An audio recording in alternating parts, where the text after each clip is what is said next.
Save it.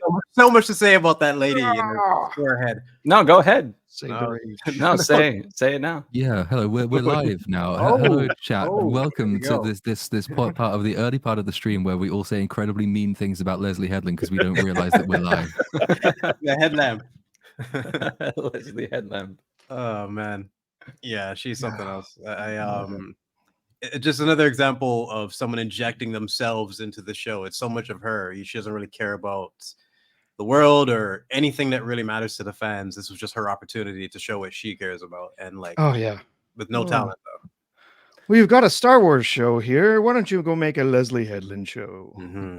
That's why I was calling it the She-Hulk of Star Wars, because I heard that as a criticism a lot with She-Hulk. Was, it's like a self-insert character they were working through. It's like a therapy session, and I heard Star Wars Theory say that about the Acolyte episode 3, and I was like, yeah, that's what it sounds like to me too. That's an almost perfect comparison, because like Spite Hulk is what they called it. Yeah, one of the most spiteful things ever put to TV, and this is in that same like vein, and it's crazy to see it, like different approaches of just being as spiteful as fuck. Because I heard that we're gonna get like lesbian witches on an island that are using the Force. I never imagined it was gonna be as stupid as that, like it's just, it was exactly what that was described. Just what it says on the label. Oh my god, shocking. What's up, chat? We'll welcome our guests. Little Platoon and myself are the hosts, but we have Professor R2 for the first time on BSUP. How are you, sir? Hello. I'm doing great. Thanks for the invite tonight. Yeah, sure. Confirmed lesbian, as you can see. Yes. And Jedi Brooks. The last time you were on, I believe we were arguing with the writer of Luke Cage. The fuck happened there? We were supposed to be talking about some spiders in the jungle, and then suddenly we're debating some dude. Well, okay, he's gone. Bye. All right, peace out. Yeah, suddenly we're debating that dude, the showrunner from Punisher for Nick Cage or Luke Cage, was it? Luke Cage, yeah. Yeah, wow, that was interesting. That whole thing is like a fever dream in my mind. I haven't watched it. I'm just like, I can't believe that happened.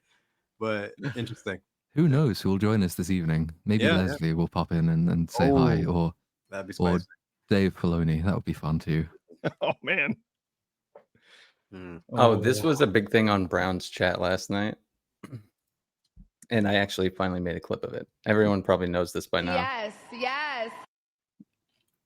Yes. That's actually in my episode 3 video, which is coming out tomorrow. As it deserves to be. In that from the Acolyte, I'm assuming?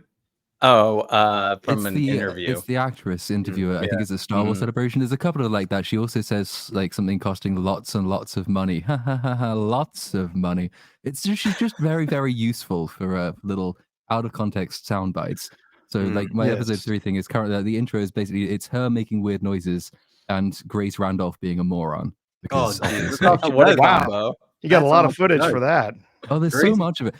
My editor had never heard of her before, and he was working on the first bit of episode 3. So he's like, "Hey, go listen to this incredibly insightful woman. She's fantastic. You'll really love it. She's one of the best commentators on YouTube." And he listened to her and he said, "Can you please add the clips of the spastic blonde?"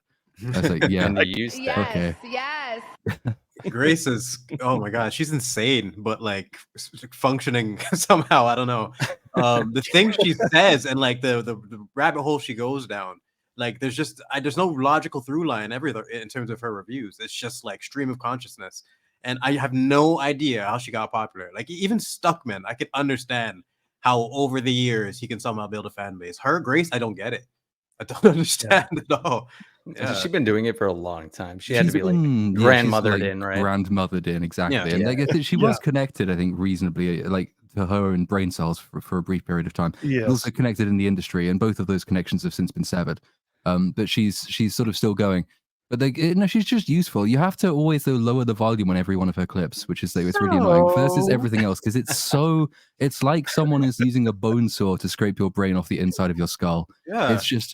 It's so bad, but she's really useful at the same time. Like, because she addresses the whole lore thing in the Acolyte episode 3, and like the Force dyad, and is Anakin still special? And by addresses that, I mean she doesn't. She mentions it, and then just creates a load of headcanon, which doesn't make any fucking sense. But like Anakin is still special because Anakin hasn't got a twin. And it's like, okay.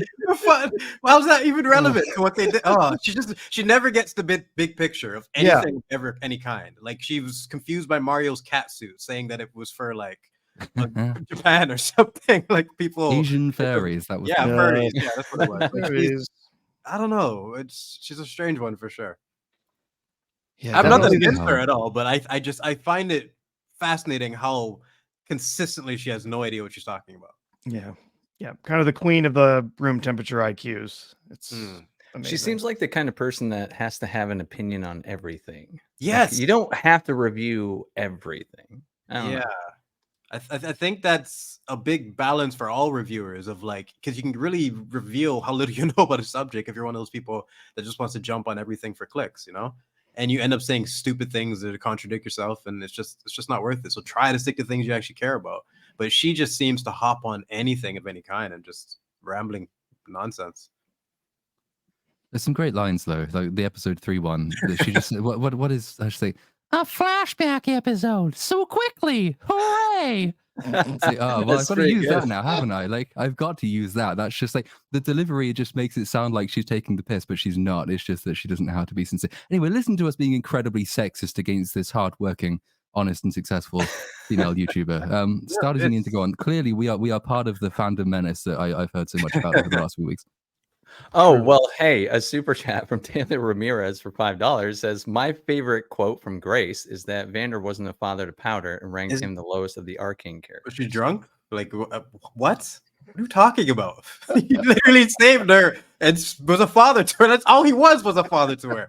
Literally, episode 2 ends with him, like, you know, Jinx is depressed and he goes and like makes her a drink at the bar. It's actually a really nice scene with soundtrack and everything playing. All that man was a father to Jinx and Vi. This is the same thing. Like, it's the same thing with episode 3 thing for the Acolyte. Anakin is special because he's the only Force Virgins that isn't in 2 people. So that's why he's torn between the light and the dark side. And I quote, it's why the dark side won in the end. But it didn't, Grace, because he redeemed himself and saved Luke in a film you might have heard of called Return of the Jedi. Have you watched Star Wars ever? No. Technically, the dark side did win in the end because of Rey Palpatine. So we can. Well, of course, that's the real. We have to ignore that part of it. That's the thing that sucks. Screwed everything up. That's actually one of my defenses of the Acolyte is that like a lot of the shit it's getting is almost irrelevant because it's already ruined. Anakin's all the stuff about, you know, the new dyads and the new virginces in the Force and the lesbians creating Force babies. That's actually not that big a deal anymore because the prophecy's already been defeated by the fact that Anakin did not defeat the dark side, did not defeat the Emperor, and Rey came along and did that. So we're just really desecrating a corpse at this point. It hasn't done any additional damage. It's just sort of doubled down. You ruined the front, now you're ruining the back. That's the biggest thing about this show too is you don't have the intrigue of the Mandalorian, you don't have the potential for a good Boba Fett, you don't have the potential for Kenobi and Anakin to actually have, you know, a proper show. Even Ahsoka, there's Ahsoka fans and like Anakin fucking jangling the keys throughout that whole season. What does this show has? This is them actually having to make original characters and like just tell a proper story with no keys to jangle, no iconic characters, nothing. This is all them, and it's shit. Like it's just completely, there's no hiding it now completely. Like this is like Rebel Moon for Snyder. Like you're just exposed, like completely. You can't hide behind Superman and Batman anymore, you bitch. Like it's just, seriously. But you've got Carrie Ann Moss. She's amazing, right? Okay, yeah. Holy Force fuck. Trinity. God. All the marketing was on Trinity and that stupid Force Foo fight, whatever you want to call that shit. And the entire time I'm thinking, why the fuck don't you just use like the turning powers on and off is something that frustrates me in like all forms of media. It's just like, what's the even point of establishing this? But it's even worse when like you're damaging her character as you're introducing her character because she just lets her friends get bodied instead of stopping this threat immediately. Like Qui-Gon would have pinned that bitch down immediately, you know, and had a drink while doing it. Oh, but she can't draw her lightsaber because Jedi only draw their lightsabers when they're going to kill. Except when they need a flashlight. Except when they need a flashlight. Yeah. Exactly, man. TGV Monster for $5. If I made a Star Wars show, I would just have a Jedi fighting mutant monsters and cultists on a planet, like Doom meets Star Wars. It's not a bad idea. Could work. It's better than the Acolyte. as long as you don't have dialogue that consistently is inconsistent in contradicting itself 10 minutes after it's delivered the first time. That is staggering, the number of times that happens. And because like my videos are long and I'm going through it bit by bit, I don't think I've missed any, but there are loads. And every time it happens, I think like once is bad enough. But how does it keep happening? Like, how do you begin an episode with fucking Master Squid Game saying, I believe that, what's her name? Fucking Fannie Mae was responsible for the deaths. And then 5 minutes later, he goes to Occupational Safety and Health Administration and says, hey, do you believe that she was responsible for the deaths? So, but you just said you believe that. Why? And she told you, how has that happened? How has no one checked that? It makes it's so incompetent. Yeah. And you have OSHA saying, I trust the Jedi. I trust in them. I trust in the justice that they're going to deliver. And then just a little bit later, terrified of them, trying to get away from them because she's scared that they're going to arrest her or bring her in, whatever. It's so badly written that like you consistently think, okay, I must have missed something or missed a scene or something. It can't be that stupid. They can't just like completely skip over this. But then you go back or you rewatch it and you break it down and it's actually just so horribly constructed. I don't understand how this was their big opportunity to do something and it just I don't know. Is so much of that in episode 3. Yeah, my question about episode 3, like the one I was left with, was how do you make this character not an idiot? May in particular, like to redeem anything from that character whatsoever, because she's just been evil since she was a little kid. And episode started with her torturing butterflies. Why are we doing she's this just again? evil for the sake of evil, because they start the show with like, you know, potentially, you know, maybe she's been manipulated and, you know, that could be her character arc, her path to redemption. But then episode 3 starts that she was just evil since she was a little kid. She's just a little fucker. I think that's what they're going to do with it, because it's the only way you can explain why the two twins who've grown up in the same place with the same community, they're the same age, they've had exactly the same set of experiences, why they can be polar opposites in terms of their worldview and their outlook. That's going to be, and I actually say this in the video after quoting from Grace Randolph, is actually I think she's onto something with the forced dyad thing, because that's almost certainly what this is. So you look up and you see the moons, right? The moons, there's a blue moon and there's a red moon, because it's thematic, because the Acolyte can't do subtext even when it's astronomical. Even the stars and the celestial bodies actually have to conform to theme. So that the red and blue moon, they converge together at the point of the ascension. They fall apart again when the ascension doesn't get completed. The only way I think you can explain it is if the lesbians attempted to create this vergence in the Force by combining light and dark side, but the Force innately wants balance. I think this has also happened in a Star Wars Visions episode, and the Force innately splits itself into light and dark. So May is the dark side embodied child, and Osha is the light side embodied child, and that's going to be basically the reason all of this happens. There's a few little things in there as well which convey more subtle things as well, which I think are responsible like for script rewrites, because the person who first wrote the script has got like no experience, but they were also co-listed with someone who did some House of the Dragon work, which is quite good. My guess is that like the better stuff has come from like a revision, but you get things, for example, May will run in before she tries to set her sister on fire, which is just fucking hilarious. What? That's what I was going to ask. Are we going in order or are we jumping around? No, Everybody's jumping around. I'm so tired. I can't go in order. I'll kill.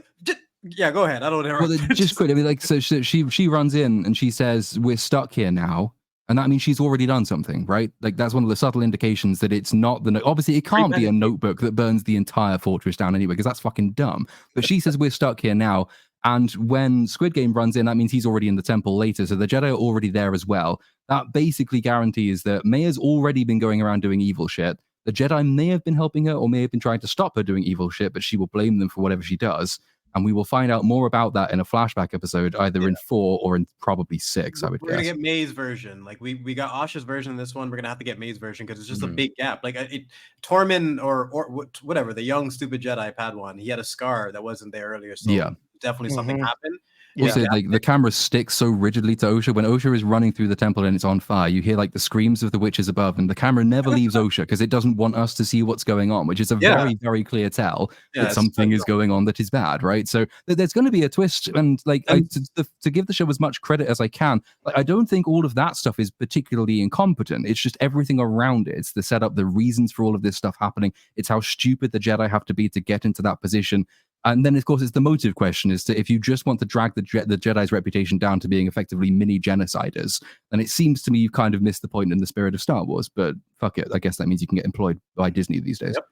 They have so many things that could potentially interesting, and then they just butcher it in the execution every single time. And I find it interesting that this is like one of the most like I was just bitching about Furiosa on Open Bar about how that flashback sucked and like we didn't get too much out of it. But this was even worse. They just like, why take this much time in a flashback, but then basically not establish any of the key components that we're going to need to know? Like, why do you not want to be a witch? Why do you want to be a Jedi? This friction between the sisters was so forced, and like all the stupid things that happened throughout the episode, from the singing and whatnot. And one of my most frustrating parts was the scene where the sisters were like, "Pay attention, stop shoving." Look, she literally was paying attention. You interrupting her by saying stop and paying attention. She literally was looking at her mother and paying attention. It was so forced and horribly acted. And there was a moment actually, like in my script for episode 3, when I was like, "What?" Like the way she delivers that line, what does that mean? Then I thought, no, that actually that's the one thing I'm not going to do. I'm not even going to try and read motive and intent into the character deliveries, because those girls, like, they give child actors a bad reputation. They're really bad, and I don't know how they got hired. I'm not which a fan is a shame, because they're young. We don't want to shit on children, right? But they really are shit. And it's if they're going to carry an entire episode of your $180 million show, then at least get the casting right. My God. Yeah, I thought the girl who played Little Leia was bad, and then these were really bad. I thought she was way better than these girls. Well, I think it was more of just the way that because I saw her in Megan and liked her, so I was like, oh, it's just the way they wrote her character. Okay. Well, I was gonna say the kids from Bly Manor and the kids from The Innocent, the movies Bly Manor is based off of, the little girl from Man on Fire, Dakota Fanning at the time. There's so many good performances from kids you can mention. I'm not a big fan of saying, oh, they're kids, like it's not judging by the same standard, not the highest of standards, but I still expect you to be competent, and those two girls sucked. Like they just and it's so weird that they picked like there are two little girls that they don't look alike. Well, they are twins, but they're fraternal, right? Oh, they're cousins at most. Like no. They very clearly do not look the same, but I guess I do have to give them at least the slightest bit of credit in, what can you do when your dialogue is, "What did you do? What did you do? The Jedi are bad. The Jedi are good."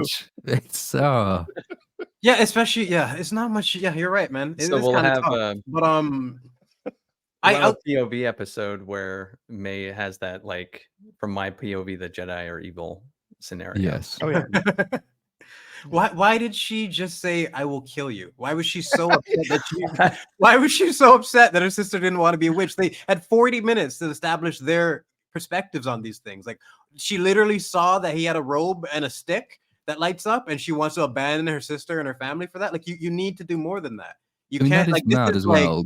Yeah. This is Little Mermaid level. Like, wanted to leave your family for dick, like some dude, cute guy you saw on the beach. Like, that's at least hey, leaving your family for dick is an understandable motive, all right? And I can get on board with that. That's what I'm saying. Little Mermaid has a better motive than these two fucking idiots. Yeah. Like, this is how badly you screwed up. It's even worse than no motive, though. It's actually counter motive, because if you think about it, the backstory for this Coven of Witches, or what little of it we've got, is they've been hunted to the verge of extinction, to the point when they've been exiled from the galaxy proper, and the strong implication is the Jedi were at least involved in that. Either they let it happen, or they took part in it happening. So they don't like the Jedi. In fact, they fear the Jedi. Yeah. The only thing either of those twins should know about the Jedi is basically horror stories, right? Exactly. Immediately, she's like, "Oh, but they have funny robes and lightsabers," even though I don't know what the fuck a lightsaber is, but I want one of those because they're cool. Years of conditioning broken because she liked their robe. Like, that's women for you. Like, right there. And I feel like the only read that you can really have on it is that if you do read into this, that they are, two sides of the Force. One is innately dark, one is innately light. She is striving. She wants to join the Jedi because she's the light side.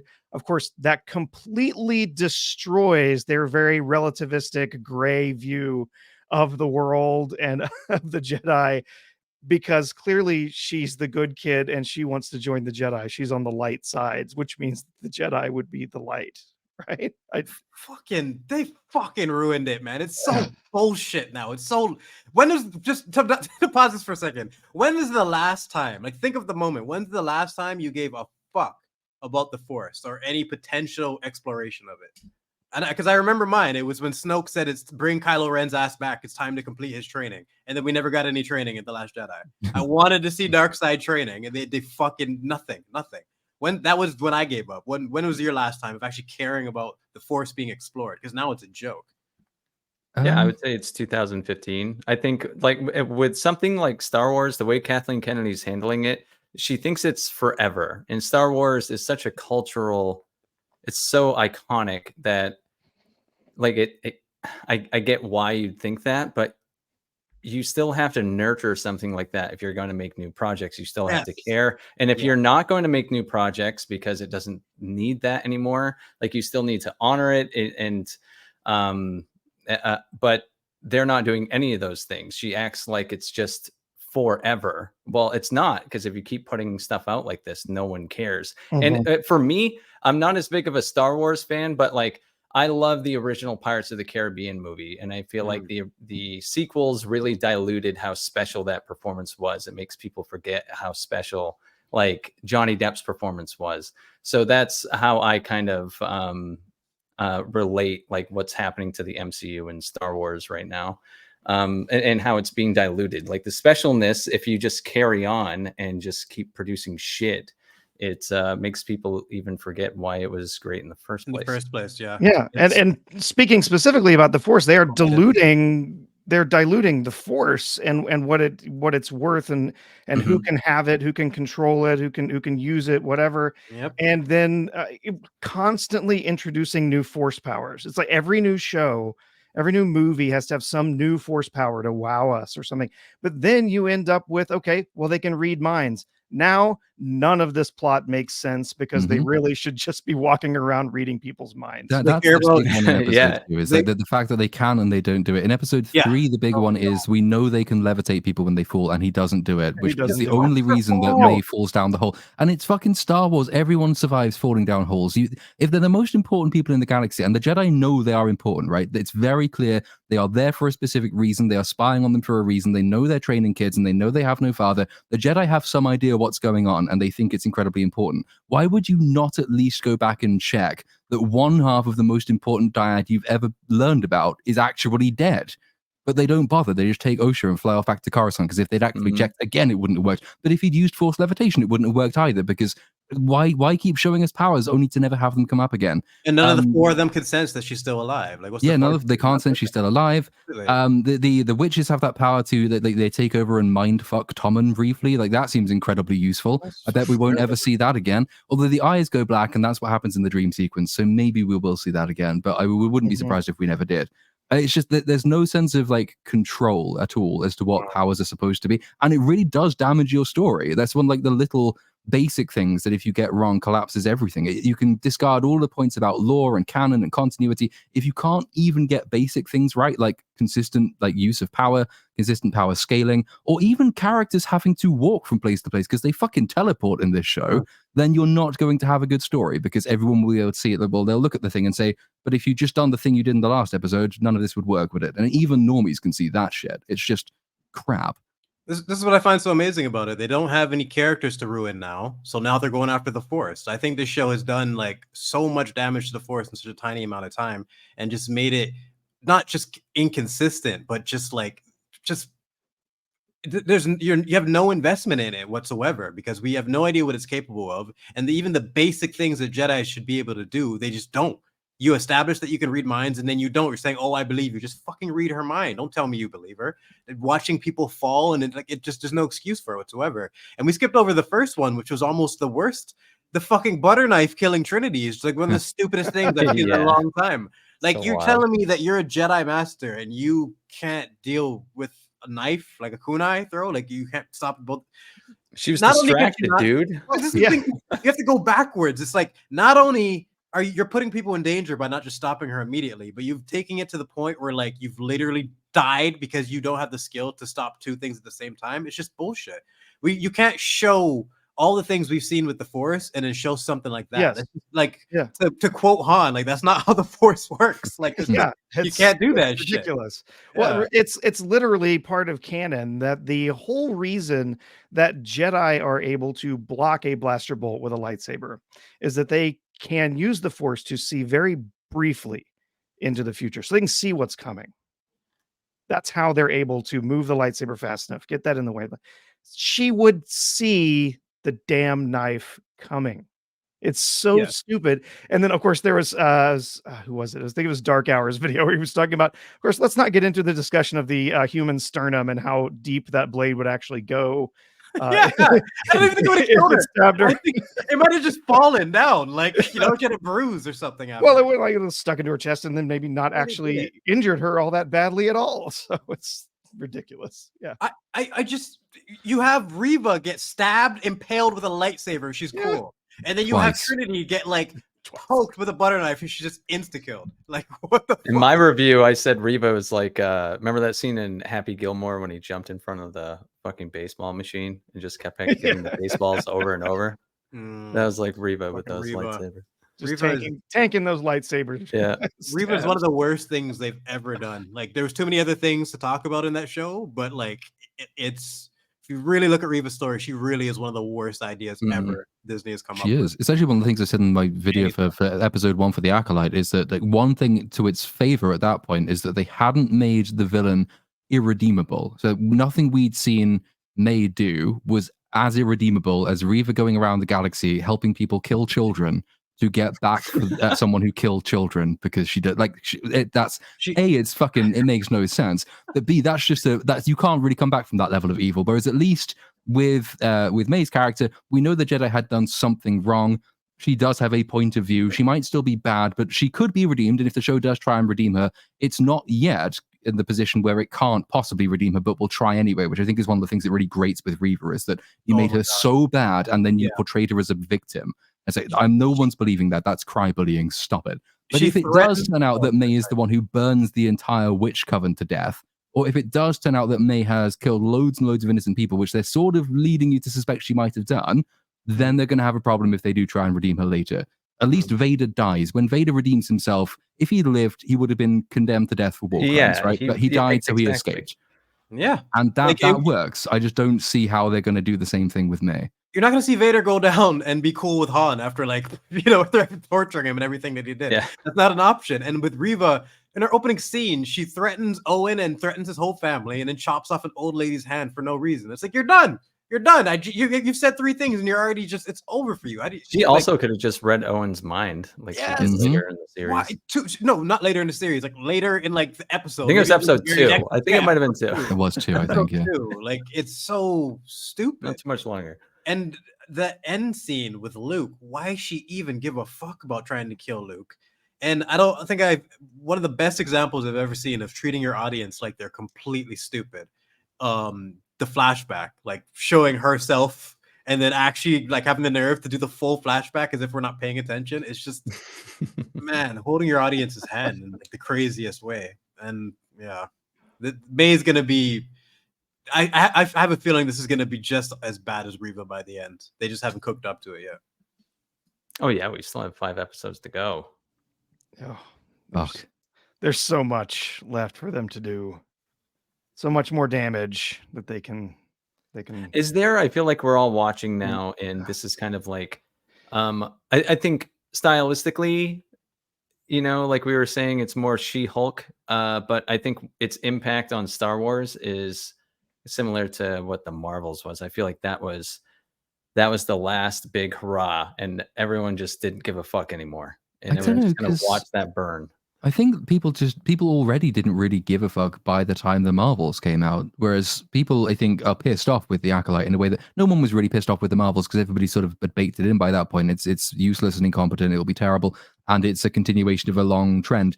All of those things are still true of Star Wars, but I think like the Acolyte is one up on the Marvels. Like the Acolyte is sort of like I think a lot of people's breaking point with it, whereas the Marvels was beyond the break point. I don't know what like the MCU comparator would be in that case. Like fucking WandaVision? No. Thor: Love and Thunder. Thor: Love and Thunder, maybe. Thor: Love and Thunder. Yeah, Love and Thunder. Multiverse of Madness. But there's still people who just like gave that a pass and like didn't pay attention to the actual what's going on. Thor: Love and Thunder there was no hiding it at that point. It's just like what the fuck was that? Like it's terrible. I think that was definitely the turning point. And then Ant-Man was directly after that. So you got to remember that was like the combo. But here's the thing: there was still a lot of people that liked Kenobi and Ahsoka. So Platoon's right. This is more of the breaking point for the fan base with the Acolyte, I think. And I was saying at the beginning, I'm shocked at how invested people are at breaking down this show. Like they're really, even more so than Ahsoka. I don't see the same type of reaction. Yeah, it's been an absolute boon for YouTubers, that's for sure. There's a reason Torture, I've had like torture. 5 hours sleep across the entire week. Yes. Yes, it's been very good for YouTubers. Yeah, I think I might wait for the season to end because I'm sure there's more shit cooking up. I don't just blow it on episode 3, but yeah, I'll probably end up making something on this. It's pretty stupid because, like, again, I didn't think I'd care because there's no characters, but the Force, man, the Force, you're fucking up the Force, and that's what's pissing me off. It's like whatever was left of it, this show is just screwing it up. There's still like it's one of the major frustrating things is that you can see that there is the germ of a good idea in lots of it, and that it's just being taken in completely the wrong direction. For example, like episode 2, when May goes to see what the fuck is like Timu Ezra Miller's character's name? What Ivan? Fuck it, Timu Ezra. She goes to see Timu Ezra, and like she talks to him, and they're talking about how she has to kill a Jedi without a weapon and stuff, and how Tommen has seemingly found peace. Tommen Baratheon. And Timu Ezra says, peace is a lie. And she says, no, peace is. And she says, peace is a lie. I know. It's like frustration. And like that is the first line of the Sith code, right? Peace is a lie. There is only passion. Through passion I gain strength. Through strength I gain power. Through power, victory. Through victory, my chains are broken. The Force shall set me free. So like that, if it is more than just a reference, suggests that you might get some Sith perspective on the proper use of the Force, which we haven't really had since like Knights of the Old Republic, which is, I think, the first time the Sith code sort of gets major like attention paid to it. And if they go down that route, I'm torn because I want them to go down that route. It's a really interesting perspective to explore because Knights of the Old Republic actually does a pretty good job of saying, well, okay, these people are villains, right? But they don't see themselves that way. This is an actual legitimate worldview. And their understanding of the Force is coloring their entire understanding of the universe. They don't do it because they hate everyone. They do it because they believe that this is what freedom basically entails. That's really potentially interesting. And the fact they've thrown the line into the Acolyte, and if they do develop that, could be interesting. It's just I have absolutely no faith that they will develop it in an interesting way because they'll just take it and say, well, that just means there's no such thing as truth and goodness. It is all just a point of view again. And it's like, compare that to the Grand Inquisitors. Like everything you just described, compare that to the Grand Inquisitors, who are just like the most basic bitch bad guys ever. There's no substance, there's no complexity to them. We don't understand their perspective at all. I wanted someone to argue. Like the closest we got, oddly enough, was the dude in Ahsoka, Balin. He was about to say something interesting, and they cut back to Ahsoka staring into space, like folding her arms. Yeah, man. Oh my god. I'm so sick. Like that Ahsoka kind of ruined Rosario Dawson for me because I liked her as an actress, but like I don't even know. I just feel like I'm going to be reminded of that anytime I see her now. I was hoping that Ahsoka would have ruined Dave Filoni for people, to be honest, because this idea that Dave Filoni will save Star Wars, which got traction for a little while, was, I think, always completely nonsense. Ahsoka comes along. That is what he wanted his Rebels season, what was it, 5 to be, or 6, whatever the one after the final one was. He had complete creative control. He got fucking promoted as a result. He's now in charge as the chief creative officer or whatever it is of Disney Lucasfilm. They apparently brought him in to advise on the Acolyte. They've been saying that the witches were his idea. This idea that we don't need the witches to be Night Sisters was apparently his grand plan. We do need the witches to be Night Sisters because the Night Sisters are something you want to use later. So you need to develop them. Don't add another random faction of people in who you have to do all the work for, who we'll never ever see again. That's incredibly expensive with a very, very limited amount of use value later. But it's exactly the kind of bad creative decision that Star Wars savior Dave Filoni is known for. So I'm sure Star Wars savior Dave Filoni will continue being a Star Wars savior for quite some time. I don't understand, like, Bob Iger said multiple times, including just a couple months ago, that they aren't going to prioritize messaging in any of these projects anymore. It means Disney in general moving forward. But how does this? I mean, episode 3 is it's a joke, and how can you see anything moving forward being different? So they're absolutely going to continue doing that. I mean, the next big movie that's coming out is the Rey movie. Maybe he's talking about things that are already in production. Yeah, the whole we're not going to message. Yeah, I would agree, but they don't hesitate to pump the brakes on things and reshoot things and redo things. So, I mean, this is They have every chance in the world. They don't spare the expense. I mean, this was like $180 million. So, yeah, the whole statement about, oh, we're gonna back off the messaging, political stuff, whatever. It's just BS. It's clearly this that we're going to be more subtle about it. and then, It's still going to be there. It's still going to be there, but we're just going to be a little more subtle, a little more quiet about it. Of course, they don't really know how to do subtle, so I'm not sure that's really going to work out. That's what you're supposed to do in the first place. Because this is my problem: is like you can put anything you want in a story, any message, anything, like the whole woke. It's so stupid. You can put whatever you want, gay couples, this and that. Just you need to have the talent as a writer to incorporate it naturally. Nobody cared about the gay girls in Andor. Nobody gave a fuck. It didn't turn into something. They were just good characters. Nobody remembers that shit because it's just a natural part of the story.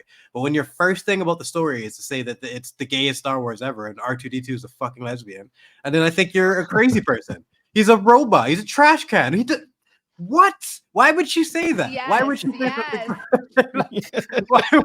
why the fuck would she say that? It's just one of those things that just reveals I can never take you seriously because this is your priorities when it comes to storytelling.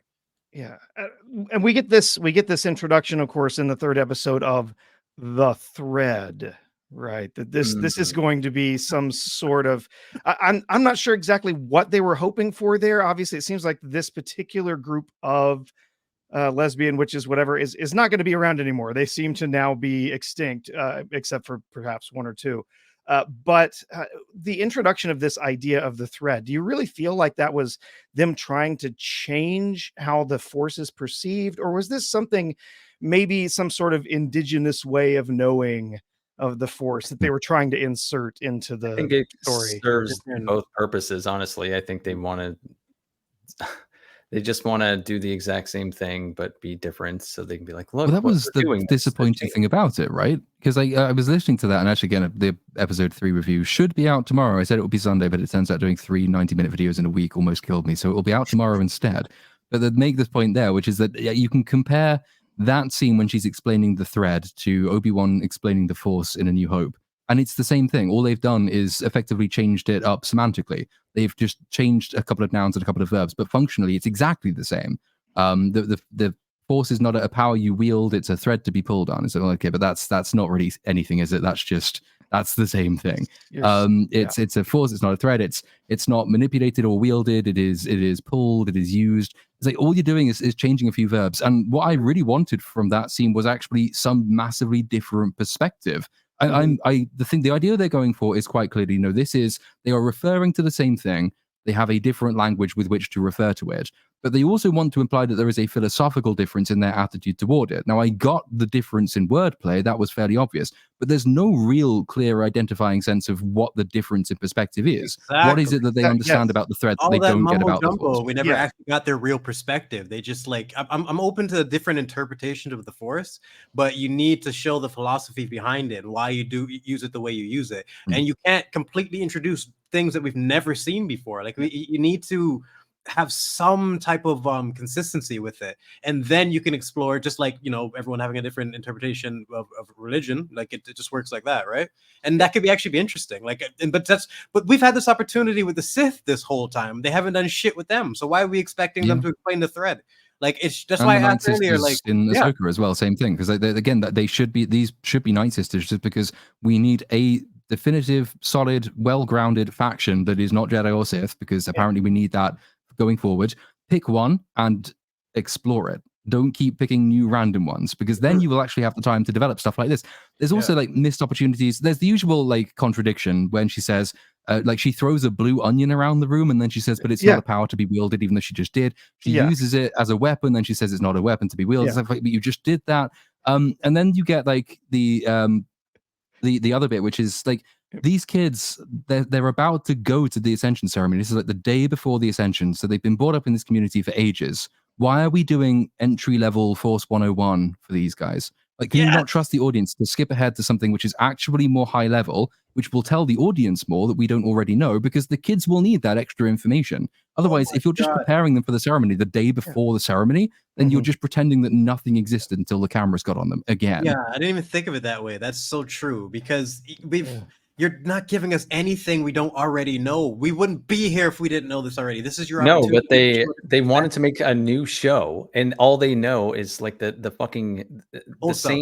the Star Wars isms. Yes, so exactly. so here's the training montage, but here's our version of it. They don't have any ideas other than Star Wars. It has to be like Star Wars. It has to be based on this. We have to put things that it's shocking at this point. And just it's becoming one of my biggest pet peeves with all kinds of media is like just blatantly ignoring an opportunity to explore a concept. Yeah. Like the people who made Secret Invasion didn't give a fuck about the scrolls. They didn't care. Like they had no interest in, like, you have shape shifting. That's one of the coolest things you can do in storytelling, and they just didn't care. It just not caring about a premise as interesting as the Force and not trying to take care of it.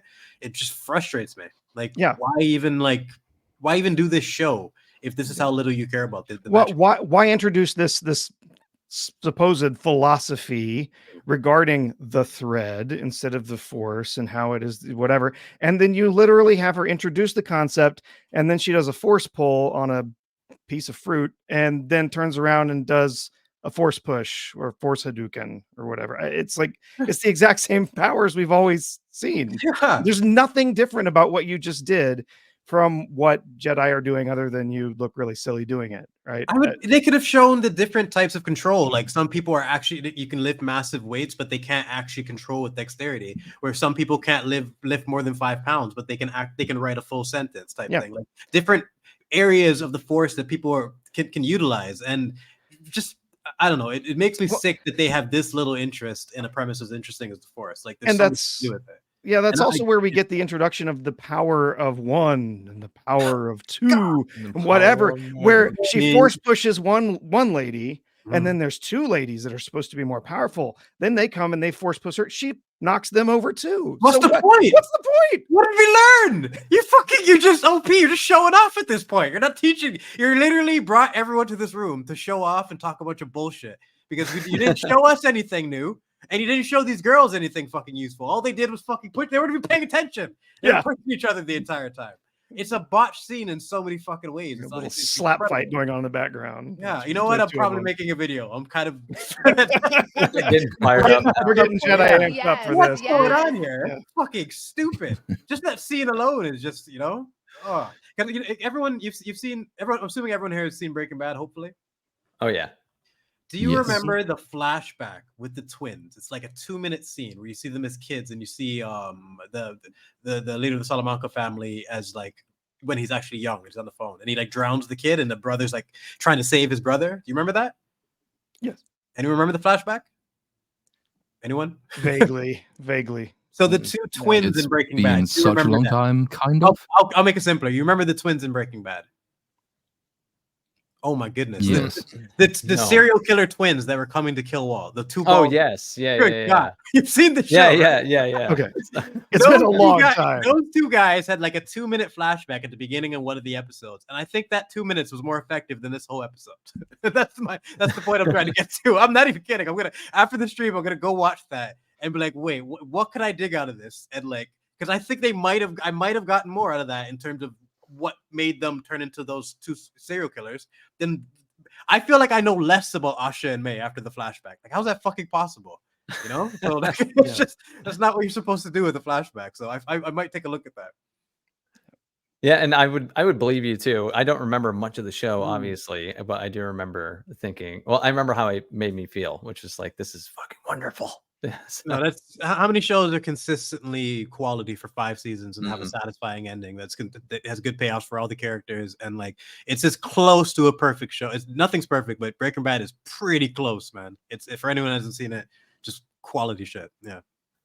Yeah, consistent, amazing acting, great character work. Soundtrack work usage is incredible. Yeah. That's how bad the Acolyte is. We don't even want to talk about it. It's so bad. You know what's funny? How did we go through all this and we didn't mention that fat motherfucker? Like, how do they have a chungus Jedi? As soon as I saw that guy, I'm just thinking about Luke training Dagobah? That guy can't do handstands. That guy's not doing flips in the forest. Hey, look, Dagobah, no, enough. I've had too many people have been saying mean things about my man Chongo. Okay, and Yoda very clearly says size matters not. Size matters not. Judge me by my size, do you? No, of course there are going to be some. He means his height. There have to be some bad Jedi, you right? can't control. No, I'm maybe he can't. Maybe that... he's. I've said this in my video. Maybe he's from a different species that's humanoid, but like they just look fat all the time. Maybe he's really thin by the standards of his alien species. Yoda had a six-pack. Like, don't he's jacked up. Fucking ripped Yoda. Oh god, that's an image. We know from episode 2. We know from episode 2 that the Jedi Temple was right across the street from the chemist. So I'm pretty sure it was also right across the street from an all-you-can-eat buffet. Oh my god, no! The joke is order 66 cheeseburgers or whatever. Like, that's just, oh man, it's just that's truly taking anyone could be a Jedi to like the next limit. Like he's just, it's a bit much. Like that's embarrassing, even for the whole body positivity angle. Even those people were probably like, nah, we reject this. Yeah, come on now, because it's just not realistic. You're a Jedi. Being a Jedi burns calories. You can't be that thick doing that type of work. It's just stupid. Well, like if they're running, we certainly know who's the caboose. Oh god, man. Yeah, he's done, man. He's pulling up the rear. I was gonna say, the joke will be on you when he comes back in like episode 8 and he actually wins like the entire. He saves the galaxy by stopping the evil Sith person, and he'll be amazing. he'll flip around like Yoda in Attack of the Clones, and like the ground will just shake every time he hits it. It'll be great. Snorlax, use body slam. While we were going through characters, two people in particular. The Wookiee, he's probably the best character. He like used his brain. He's the only one who used the Force correctly. Fucking took the weapon, broke that shit, and moved on. You know, and he sniffed out the kids. He's had 2 scenes and he used his brain. He hasn't said anything stupid. So he's actually pretty decent so far. And Yord, if you guys remember TLJ, he reminds me of Poe, where he's the only one who's making any sense, and like everyone just shits on him. Yeah, he keeps getting shut down. I made a point to say in my review, like in episode 2 in particular, there's so many. You can make a whole video just on that scene where they go in and interrogate the guy, and by interrogate, they walk in, ask him a question, and he just spits it out immediately. And my problem with that was that's what the fucking Jedi literally suggested to do in the first place. And they're like, no, what we should do is just send in this person who's essentially just a pedestrian. Because as they said, she hasn't used the Force in like 6 years. You know, she's just a civilian. But send her in to this person that is that we think has participated in killing a Jedi. Like send her in there to question this person.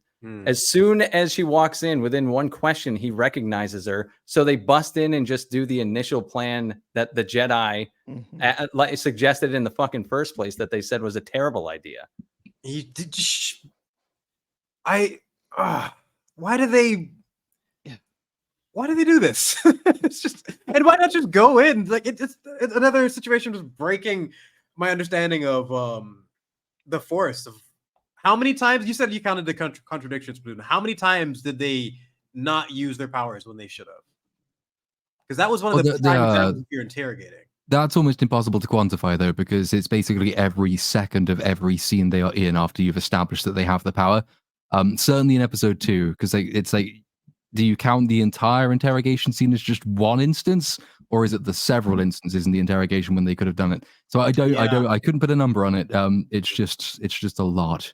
Yeah, and the more you introduce more Force powers, the more and more there's the opportunity to be like, well, why didn't they do that? Yes, it just opens up all these doors. It's the hyperdrive kamikaze of like, okay, everyone who was retarded prior to this, it should be one of the they just, I feel like they have these guys there, the lore masters, and like going over the logistics and like making sure the continuity is on point, and they pick style over substance every single time. Right. And I feel like get rid of them. Like it was one of the first things they did. So alongside getting rid of the entire expanded universe, my understanding is that there was like Star Wars Holocron, which was kind of like Lucasfilm, like internally run but publicly published compendium of all the lore, in like subdivided into all the categories.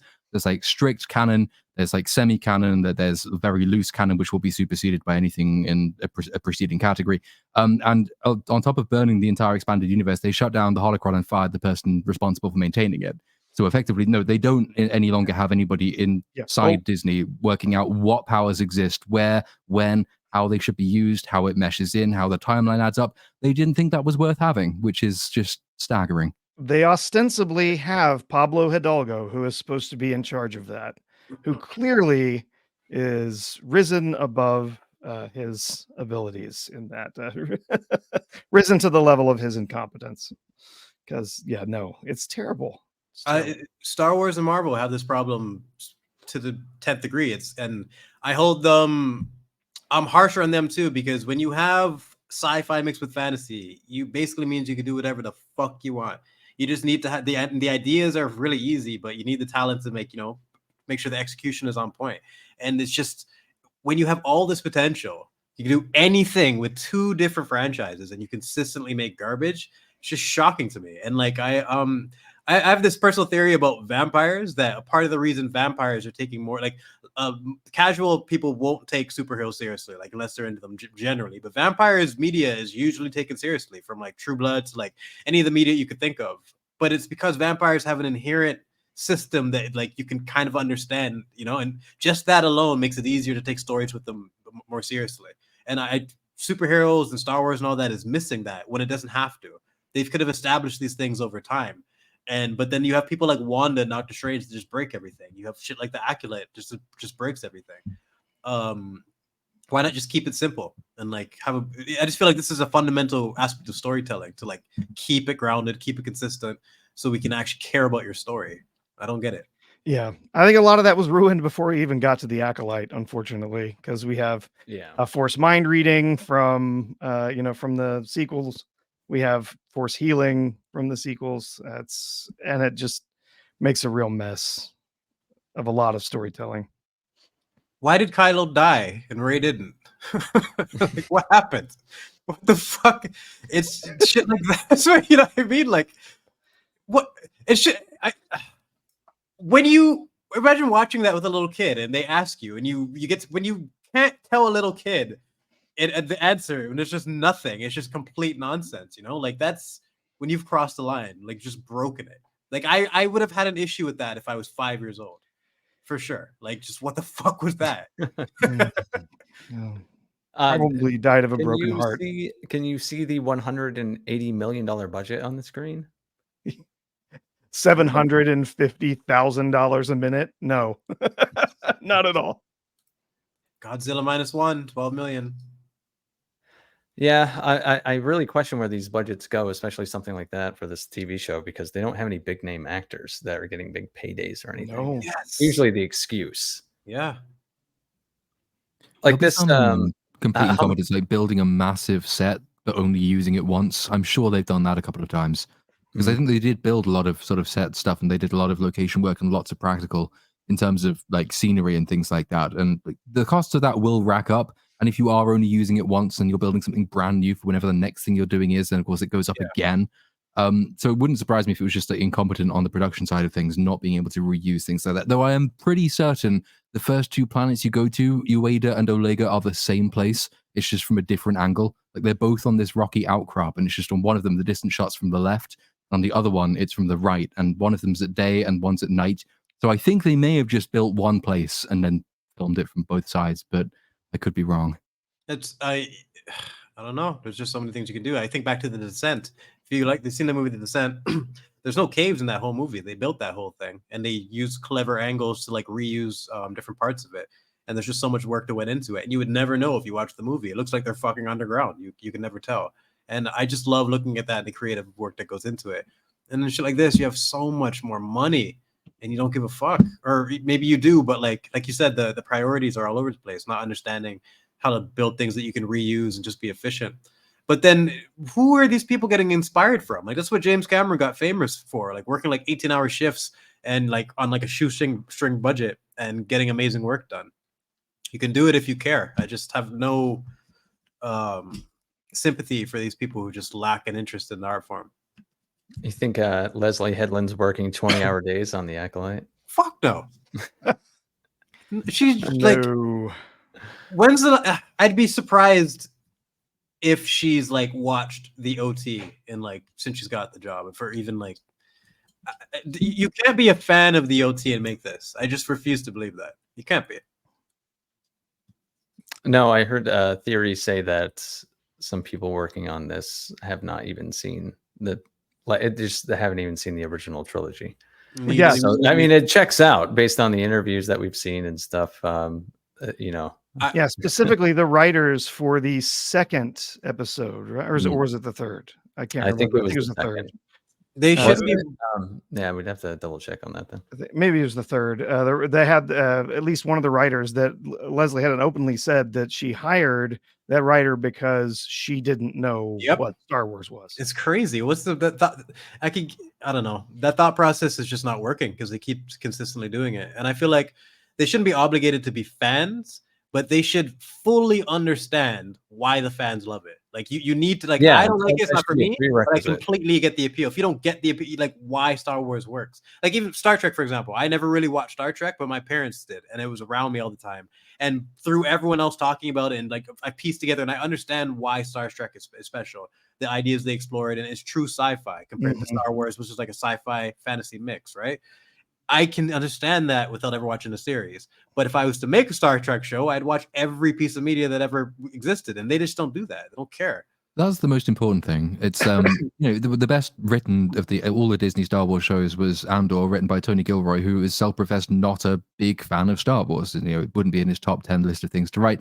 But he's very highly competent, and he knows how to do research, and he sees the value in research, and he places ultimate value in the quality of a good script, to the point when, while everyone else was complaining about how difficult coronavirus made everything, he was saying, no, I used that time to redraft it and make it better, and lo and behold, it turned out to be really good. By contrast, you can have people who will be self-professed massive fans of it. You can have George Lucas's own disciple in Dave Filoni running the Ahsoka show, and that is incredibly incompetent. You'd come away from that thinking that's the guy who knows nothing about Star Wars. But that's just because it doesn't really matter. I'm not overly puritanical when it comes to people's love of the thing they're working on. I just want people to be basically competent, and that seems to be the thing that's beyond everyone at the moment. Because what you just research and learn to write.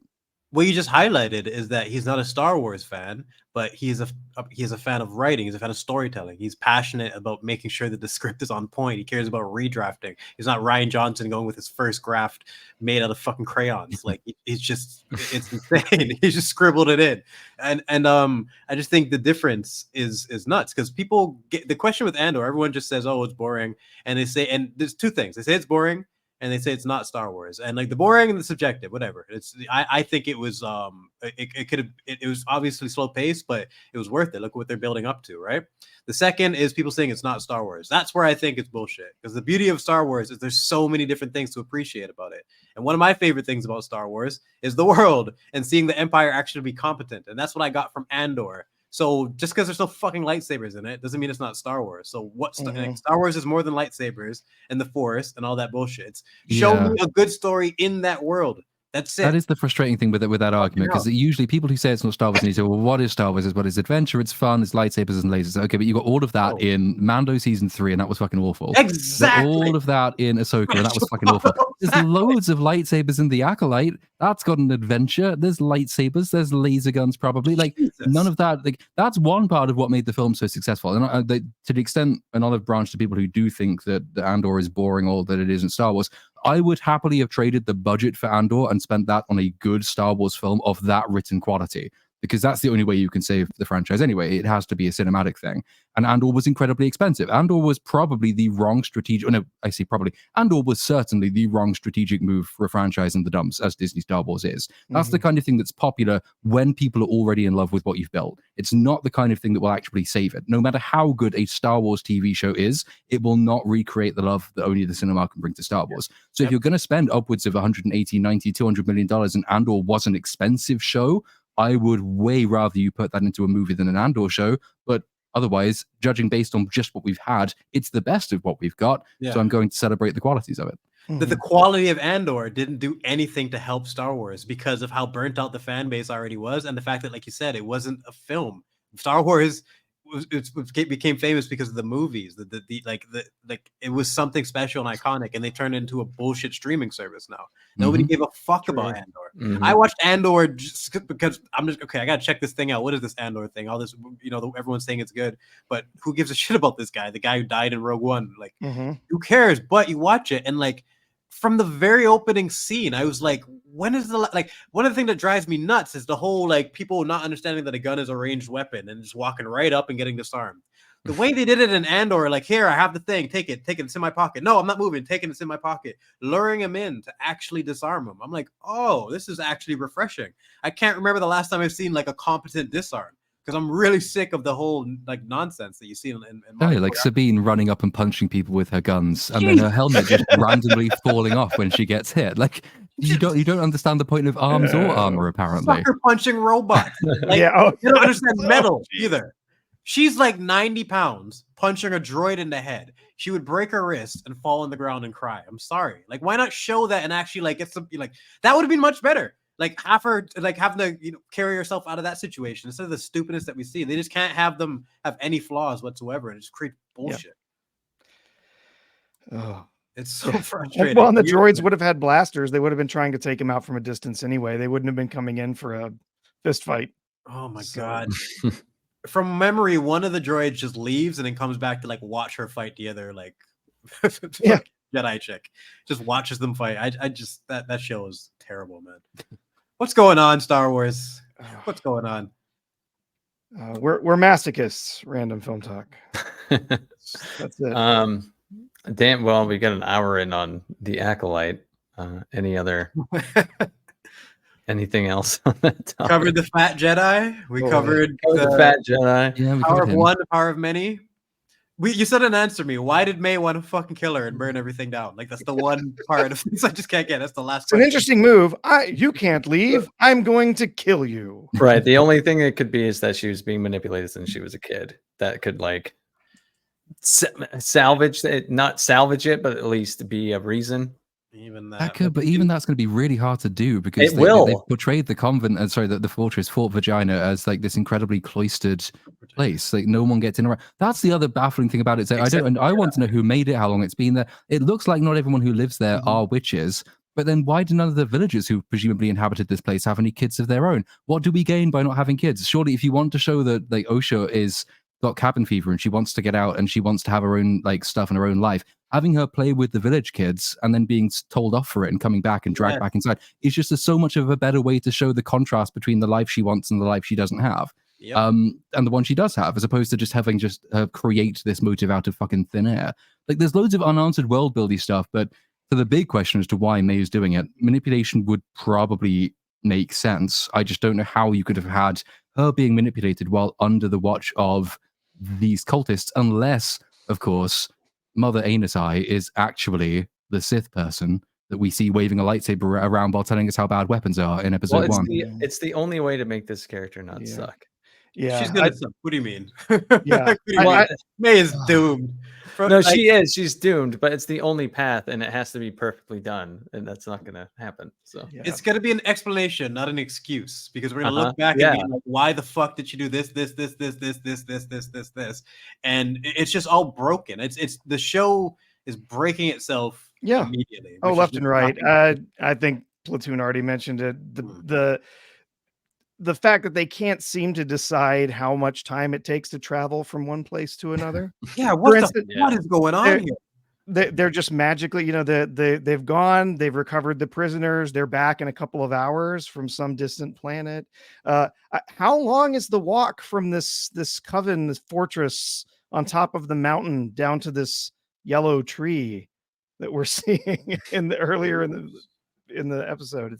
But that comes up all over, like again and again and again. So you got like the end of episode 2 when Greenbean says we need to bring you back to Coruscant to discuss this, which is also one of those contradictions, because at the beginning she said no, don't come back to Coruscant to discuss it, go and investigate. Now it's like, no, we have to talk about it before we commit to any action. It's like, But okay, in the first place, it's not a long way back because you've just jumped Jedi from Coruscant out to the Outer Rim in 5 seconds in the previous episode. In the second place, you're already fucking talking. You've got a holo projector. We know you can Skype Jedi Council sessions. Exactly. Just do that. You don't need to go back. What is going on? So there's about 5 contradictions bundled into one line, which is incredibly efficient. Yeah, well. I just want to point out her makeup is shit. Like compare her to like Gamora or someone, anyway, like Vision. Like that looks like Walmart makeup. Like they the Green Lady, yeah. Green bean. Oh, I'm jeez, it's awful. That green makeup was not. Ooh, yeah, not doing her any favors. And isn't that Leslie's wife or girlfriend? Yes. Yeah. Which makes it worse that you find out that this is a Nepo character, and the character's shit too, and she's wrong about everything. She's just an idiot. Like, what do you mean come back? We're like hot on the trail. She's just there to be an asshole. It's the whole thing is embarrassing. I came to the conclusion of like she's either just a complete fucking idiot, and that's the evil. twist, or exactly. Yeah, that's right. That's the only option in the Disney series. Yeah, that's what I'm saying. In the Disney series, that's your option. This person is either a complete moron or there's going to be like a villain reveal because we need to explain this. And it's always like the worst version of like what you could possibly imagine in the end. It's so bad. I put this as one of the worst flashbacks I've ever seen in my life. I will say that. In terms of what a flashback is supposed to achieve. Yeah. In terms of what a flashback is supposed to achieve. And I swear to God, I'm going to go back and watch that Breaking Bad flashback. I think it was more effective in like 2 minutes. I got more than out of that 2 minutes than 40 minutes of this episode. I really think because like the problem is I think that this has all been chopped up and reordered before release. I have a sneaky suspicion this episode was meant to come first, right? Because if you actually lay out the basic mystery beats, and again, I'm doing this in a video tomorrow, but to Tracy it, if you lay out the basic mystery beats, it works better in reverse than in the order we got it. Because in the order we got it, there's a dream in which Demon Child Sister says, I'm still alive and I'm killing the Jedi. So that's okay. That's basically most of the mystery done. Every subsequent mystery beat is so far leading back to that point, which we already know. The point where like you get the assassination in episode 2, when she's like, oh, this is Bunta. This is from my home planet. And then in episode 3, you get them sitting down by a tree and one of them says, oh, this is a Bunta tree. It's lovely. But if you play that backwards, you've got 2 kids sitting next to a Bunta tree. Later on, you have a person killed by Bunta, so you're sort of starting to piece things together. And then at the end of this culminating sequence, you get the revelation that the sister you thought was dead is alive. If you play it backwards, that's not a bad mystery arc. But the way we've got it seems to have been completely reordered. So everything's like, well, we already know that because you dreamed it. So what is the point? Yeah, why piss away something like a murder mystery in the Star Wars universe could have been amazing. Like this is the thing that's frustrating about this show is that like this could have worked to some degree if there was talent here. Like I would be down for that, but like you the whole twin thing is like if you're gonna do it, you have to do that shit like phenomenally. If it's something that's really could be really cringe and like we're getting like one of the worst interpretations. We shouldn't have known the load right away. Yeah, for this to be a mystery, we shouldn't have known there was a twin for a long time. That's what I'm saying. The potential for it is amazing, and they blew it immediately. It's both. It's like how do you fuck that up? How do you fuck both of them? And apparently they revealed it in the trailer as well because they had the captions. Yes. So before the show even started, people knew that it was a twin. It's just so bad. And the mystery that they sort of trust the audience to stick with is the grander mystery of like who is really behind it, who is the Sith person with the red lightsaber, who is May's trainer and stuff like that. Like they seem to be content for that to happen. It's almost like that they have taken effectively Attack of the Clones as their baseline, and like this is the thing they're basically recreating in terms of mystery plot. You have the immediate murder mystery, or in Attack of the Clones case, it's the assassination attempt mystery, which leads you to Dooku, which leads you on to the grander plan and the conspiracy, which then is resolved in Revenge of the Sith. So you have the 2 sort of strands of mystery going alongside. The Acolyte does trust that the audience will stick with the broader mystery, and I think my big problem with the way that they've reordered it is that if you kept the immediate mystery of who the killer is in its original order, that would have led you much more naturally to the discovery of the grander conspiracy. But the way they've actually done it means that, and the way they've done every other episode as well, means what we'll almost certainly do is just piss around finding clues to something we've already solved until it's time to discover who the person behind it all is, and then that person will just walk out and say, hey, it's me, I was behind it all. And that's not a mystery. That's just telling the audience, and that would be shit. It also feels a lot like we got with Ahsoka with who is this Marak character? Is it going to be this guy or that guy? Is it going to be this character from lore? No, it was a fart. It's just a fart in a suit. It's a one. Oh no. That's what I mean. That's what people do. They build it up so much in their head. They write it. They write the story themselves. They do their work for them. And it's going to be Darth Plagueis, or it's going to be, it's like, no, like, I promise you, it's not. It's not. Could not care less who Smiler Ren is. It's just it's not going to be interesting. Like, I just know. You had one chance, and it was Kylo in TFA. And the moment that motherfucker took his mask off, it was over. You're telling me he's just fucking crying little boy under here? Like, what is this? And then everything else. Like, he wasn't even horribly written by then, the fuckery didn't even start by then. But Kylo was your last opportunity of making the dark, especially because he's Darth Vader's grandson. Like, you had something there. Whoever this motherfucker is, how are you gonna make me actually care about them? What are you gonna do? Like, what's possibly type of story are you gonna tell? And like, based on who we have here, because obviously it's not gonna be just a completely new reveal. It's got to be someone we've seen so far. So who do you think it is?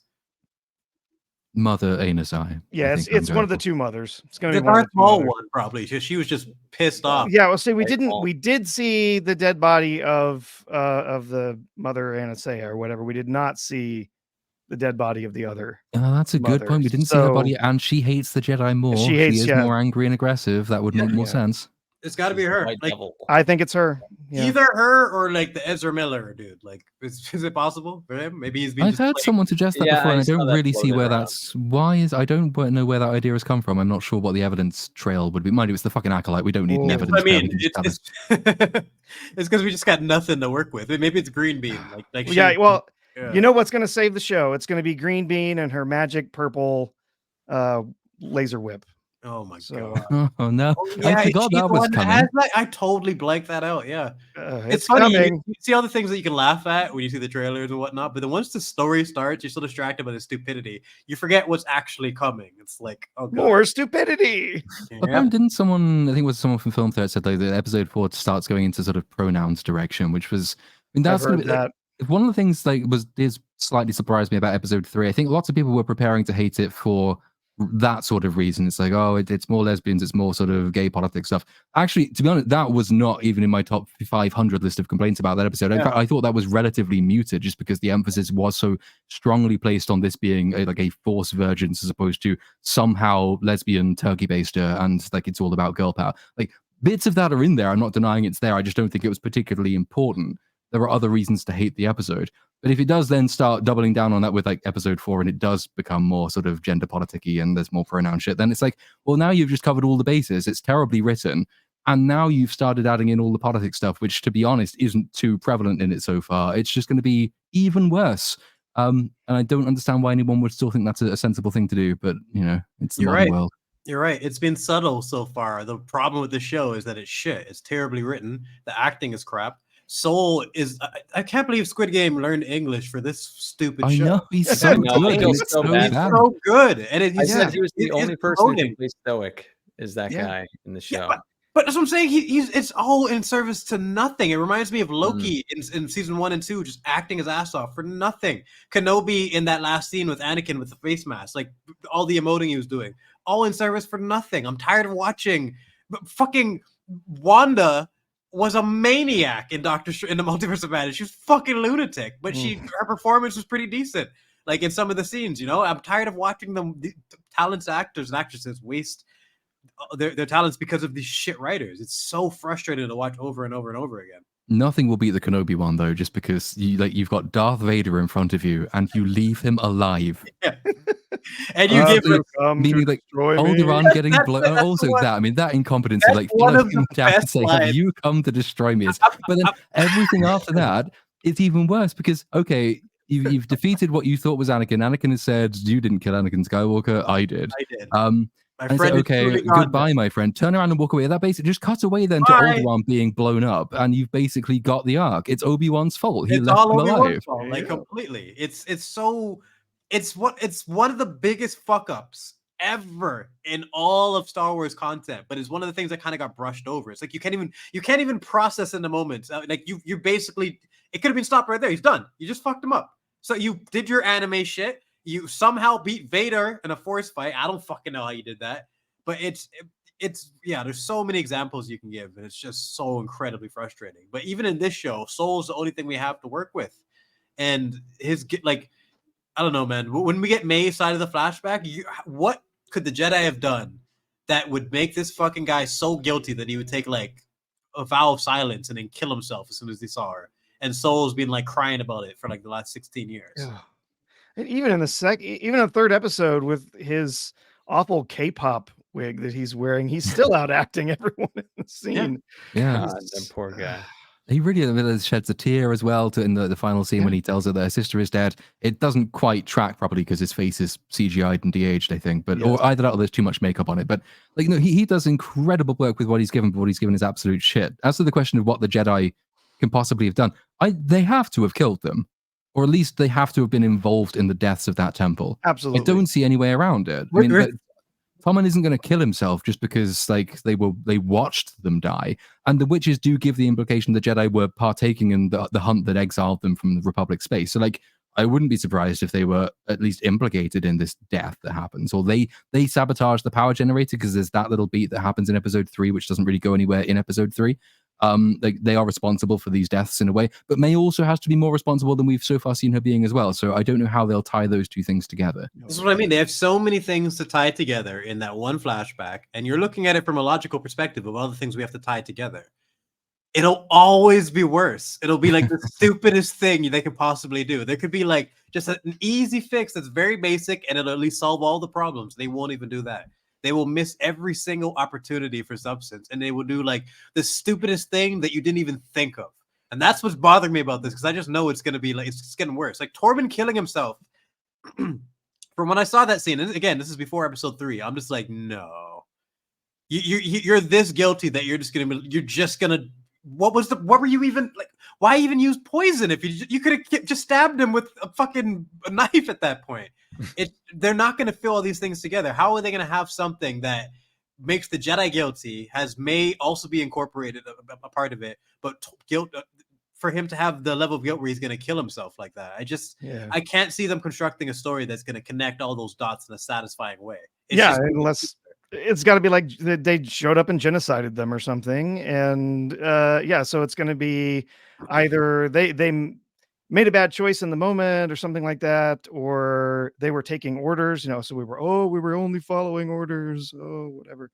But it's definitely going down an all Jedi are bad kind of storyline, and that's getting really, really boring. And like, it's time for the Jedi to end. I remember watching that in TLJ being like, what? Why the fuck happened to Luke? And it's just this. I would love to see an exploration of different perspectives, but like this whole thing about the Jedi just being shit, they don't have the talent to explore this idea, and it seems like they don't have the talent to explore any ideas that are a part of Star Wars. That's so frustrating. They definitely want a moral relativism to be a centered part of what they're trying to explore. But then again, if you're saying, well, one kid's in the light side and one kid's in the dark side, and the light side kid wanted to join the Jedi, then I think you have kind of a hard time selling the gray Jedi idea there. So I don't know. I just missed opportunities throughout, and I don't know, even as far back as the prequels. Like, how cool would it have been to see Qui-Gon and Count Dooku have a conversation, just in terms of their perspectives on the Jedi? I think I've said this on a couple of Brown streams, but like, as cool as Darth Maul is and looks, I think having Dooku as the villain in all 3 of those prequel movies would have made a lot more sense. Fallen Jedi, Qui-Gon's former master, can actually give a perspective, has a point of view, develops over 3 films, so you understand him more, doesn't get yeeted in the first 5 minutes of Revenge of the Sith, and it makes more sense from a story perspective. You can change his design, give him a double lightsaber if you want to, but I still think that was a massive missed opportunity. It's way too late to introduce him in 2. I'll meet you halfway on that, because my idea was he should have been a part of the council in the first movie, so we got to see him develop from the first movie. Develop. And then we got to see the turn and like the big reveal. So he's still a part of the movie, and we get 2 different perspectives. Maul should have survived in a way that wasn't horseshit. So he could have been an overarching villain for Obi-Wan to follow throughout the trilogy. Both Maul and Dooku should have been from the first movie all the way to the end. It should have been like continuous villain. Like Maul had so much potential. We got like 2 lines. He's one of the most iconic bad guys ever. And he said like 3 things, like "fuck the Jedi" and like "yeah, I'm going." Like that's pretty much it. He didn't really do much, but just his presence and like everything about him was interesting and obviously an iconic battle. But I think that could have worked. Grievous wouldn't even be necessary at that point if you had those 2 fleshed out properly all the way through. Yeah, and it just makes you think all these opportunities, but just compare that to this show. Like, what do we have to work with at all? Soul just emoting at the camera, and we don't even know why. Like, what happened? What did the Jedi do? Like, show us, you cunts. Like, this is so frustrating. Like, all we have to work with the show is Soul, and we still don't know after a 40-minute flashback why he's so sad. Like, it's crazy. Well, Yes. think about the yes. millions. Think about the millions that Anakin killed when he blew up the Death Star. Oh no. We were supposed to move on from this like 20 minutes. I was gonna touch on Anakin. Do you think this fucks Anakin over as like being the Force Jesus, whatever, being the Force dude? It Born from seemingly the kind of Force? does. I think Yeah. it's thoughtless either way, because it skews something either way, right? Yeah. Again, like I'm not the Star Wars guy like you. I'm not too picky on it. Like I'm not, but again, I'm sure there's people who are. But for me, I'm just like, why are you constantly trying to remove the prestige from these iconic characters? Like Anakin didn't just kill Palpatine anymore. He didn't do shit. He didn't bring balance to the Force. He wasn't even like the only one born from the Force. You're just taking everything from this guy. You're taking everything that this character had, and that's the frustrating part for me. I like even like for me, I've never watched an episode of Doctor Who. But in the Timeless Children, if you guys know what I'm referring to, that disgusts me. The fact that they would retcon like decades of like storytelling just to make it all about them, their idea. That's gross. Well, that's a pretty consistent thing among certain people of a certain ideology, that they have to tear down some things in order to make their ideas look better. So I think, like from reading it from their perspective, I don't believe that they sit there thinking, that let's make Anakin seem less special. I think what they're actually doing is trying to work some sense into the Force dyad concept, because JJ just drops that into Traz with no explanation, and it makes no fucking sense. But it's now a concept in Disney canon, so we have to do something with it, otherwise it will continue to make no sense. So you've got Star Wars Visions, which I think is a Force dyad. Pretty sure these twins will be a Force dyad. I think that's the thing they were trying to do here. The fact that it's somehow become, like you can use the Force to influence the midichlorians to create life. They could try and tie it into Plagueis. They could try and tie it into any explanation for Anakin's backstory. I think there are still ways of keeping him unique from a creation perspective. The problem is that there's no point doing that anyway, because again, he doesn't save everyone. He doesn't restore balance. He doesn't kill the Emperor. None of it works anyway. Why do what you want? You've already wrecked it. It's completely trashed. They're not going to be careful with those things. Like you're describing the potential to fit it together, but these people can't tie their fucking shoes, man. Like the show's terrible. It's such a strange thing to witness, the consistency of the bad content. Like how many in a row can you do? Or it's just a complete anomaly. But like it's just everyone who says it's boring, you never hear anyone say it's badly written. That's the thing. Yeah, it was unfortunate as to when Andor came out and that it was on Disney Plus, had a very limited audience, and admittedly, the first few episodes are fairly slow. I think for certain audiences, it would have been really difficult for them to get through, but it's an excellent show. It's got such amazing writing, amazing dialogue. It's so well written. And it really does give you a little bit more background on what the Empire was and how they operated. And it's a very interesting side of Star Wars to see. The best depiction of the Empire since possibly A New Hope, and one of the best like actual ship chase battles I've seen in years. Like the just watching stormtroopers bump into asteroids is so boring.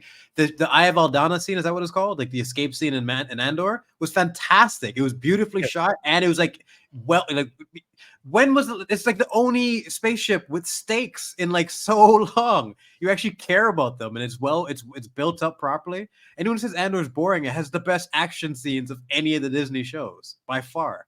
So it's just it's just crazy. Well, and you also get Stellan Skarsgård, who is putting it all out there. Just that speech that he makes in was that Very good episode scene. 6? Andy Serkis as well Andy is very Serkis, good. yeah, Andy yeah. Serkis does amazing too. Yes. Ooh, Yeah. his speech. There's several speeches in that. People, watch Andor. Don't listen to these freaks saying it's boring. All right, watch Andor. Yeah. It is an it's unfortunate sort slower. of tendency. Like the people I've met who say it's boring and it doesn't do this. A lot of them, I know I can understand from the perspective like it is slow paced, particularly the first 3 episodes. I've said several times I think it would have been better to release it in like 3 episode batches so that you have an arc per run as opposed to weekly. I don't think it's particularly well written for a weekly release. Yes. Unfortunately, a lot of the people who do say it's boring, when you ask them about particular things, either weren't paying attention or had drifted off because of the slow pacing. So I can understand why some people drift off. It becomes it's one of the frustrations when people say it's boring as a criticism, and then it turns out they haven't actually seen what's in it because they weren't paying attention. It's like, of course, it seems boring because you didn't watch it. If you actually do pay attention, it's much less boring because there's a huge amount going on. It's just it's not all flashbangs and whizzes and all the rest of that shit. But good writing a good story should arguably be better on rewatch because you're seeing the components that you weren't really paying attention to the setup. Like House of the Dragon is one of the best examples of rewatchability. That show is objectively better on rewatch because there's so many little elements that you realize how efficient every single line of dialogue was, every conversation was. There's not a single wasted scene in that first season. They achieved so much so quickly, and even like things like Damon and Corliss's relationship, that's fleshed out from the first episode, but it's not something you would ever think about when you're first trying to get to know those characters. And like, why don't they have that in mind when they're making these shows? Like, all you're gonna see when you rewatch Ahsoka is flaws. All you're gonna see when you rewatch Boba Fett is flaws. You rewatch Andor, all those parts that you bitch about being boring, you're gonna see the setup. You're going to see all the little character work that led to this. You're going to see why they took the time, why they felt this was important to show you this part of the story before we got to the more interesting things. It's just storytelling. What the fuck? I don't get it. I don't get it. I just don't get it. Like, even for me, the Fellowship of the Ring, I think, is one of the most perfectly paced movies ever. I've never thought that was boring. The people who think like, oh, I just want to skip to Moria, get the fuck out of here. Yeah, every second of the Shire. I love the Fellowship. It's like so fucking well paced, every single thing about it.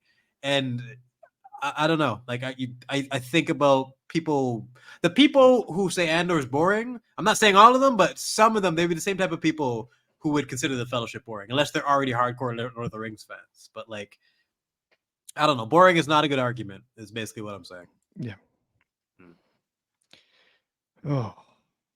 Well, the Acolyte, everyone. The Acolyte. The Crapolite. That's what I've been calling it. That's pretty 3 episodes deep, 5 to go. Catch episode 4 tomorrow at 9. Oh, it's tomorrow? Yeah. On Tuesday. The next topic I did want to talk about was just I guess kind of the box office. I wanted to talk about Bad Boys, if anyone had seen that. I have not, but I was actually really surprised when I found out about its current box office and its budget. So has anyone seen that yet? What's the budget before we get into it? It's only 100 million. Wow. Yeah. Well, and how much is it made so far? It looks about like 215. Yeah. Well, that's okay. All right, we're looking good. I know I haven't seen it. I love Bad Boys 2. That's them in their prime for sure. And I think it's probably being carried by those people who love those old movies. Like those two, like I don't think either of them individually would get those type of numbers, but together that dynamic duo is something people would go for nostalgia. That's my take on it, I think. And also there's nobody else out right now. I was really pleased that it's like that the budget was down so much. I didn't actually expect it to be just $100 million. And that's the kind of thing that will actually lead to success at the box office now. The fact that you're saying it was just only 100 million. Like that's fucked up in itself. It shouldn't be that way. You know what I mean? It very much only is. 100 million. It was changed. No, but Godzilla -1. The conversation's over. It's all over. Everyone fuck off and learn how to make a proper movie. Yes and no. Peanuts. Yes and no, because Hollywood actors aren't going to take massive pay cuts like that. No, incorrect. There's a lot of people if they're actually involved with it, like care about the project. Like Keanu Reeves is famous for that and taking pay cuts to be able to because get those certain movies are projected to have a huge back end, and as something like Bad Boys 4 wasn't going to, like $200 million. That's nice because the budget was 100. But it's not going to be nice if you're going to give a massive chunk to, this actor and that actor and so on and so forth. I wouldn't think they would do that for this movie, like take a pay cut. Like I think this was more so of a gamble on their history, the history of the franchise as well, right? But I could still see situations where there's projects that people really want to be a part of and be willing to take a pay cut. Like TFA, for example, how many actors were cameo? They probably did that for free. Like wasn't Daniel Craig one? Simon Pegg was one. There's so many different people who just wanted to be a part of it. And I think that's something that could be expanded upon. Like it's not just about the money. Like I'm not willing to assume that there's no one who cares about the passion of like storytelling and being a part of these projects in Hollywood. Well, I feel like Will Smith and Martin Lawrence, they love the Bad Boys franchise. Mm-hmm. So, but you're not going to get that with every movie. So expecting, I don't know, it'd be in their best interest to have budgets closer to this, but this can't be the norm from here on out. Yeah. And the last one was a pandemic release and did surprisingly well. So yeah.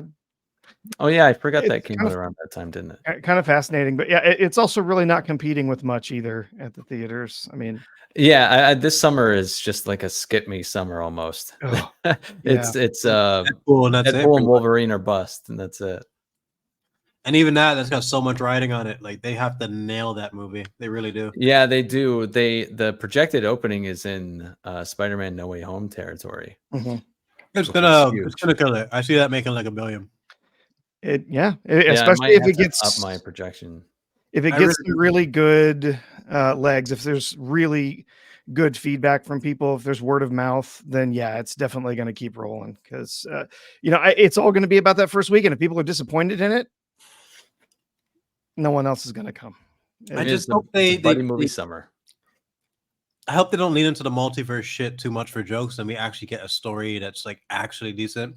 If they can pull off some good jokes, some good nostalgia, some good action, and a decent payoff for both characters, like something of substance, like a movie you actually want to rewatch, like Infinity War, because that's the last Marvel movie I loved. I still remember how shocked I was. Endgame, just what do you mean Thanos is a bum farming turnips? Like, that's what I was here for. Like, oh geez, and everything since I didn't like No Way Home. I'm one of the few people who didn't like you basically sacrificed Doctor Strange's character so I can have a Peter party. Like it's just not like it didn't do it for me. Yeah. It did not do it for me. I was already done from at that beginning. Parts of Guardians were okay, but other than that, I can't. That's the last Marvel movie I actually enjoyed was Infinity War, and it's a sad thing to say. That was the last one for me too, where I was like leaving the theater, just fucking amped. I was just so excited.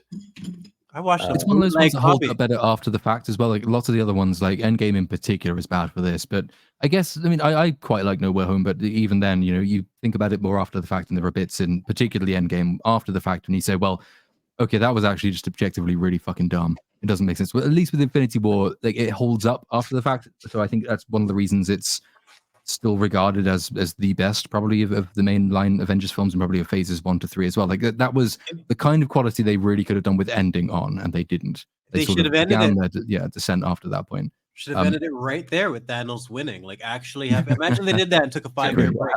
How much would have been built up? They never did the WandaVision. They never did any of the shit. They ended right there with Thanos. He fucking won. And then to bring it back after 5 years, like, oh my god.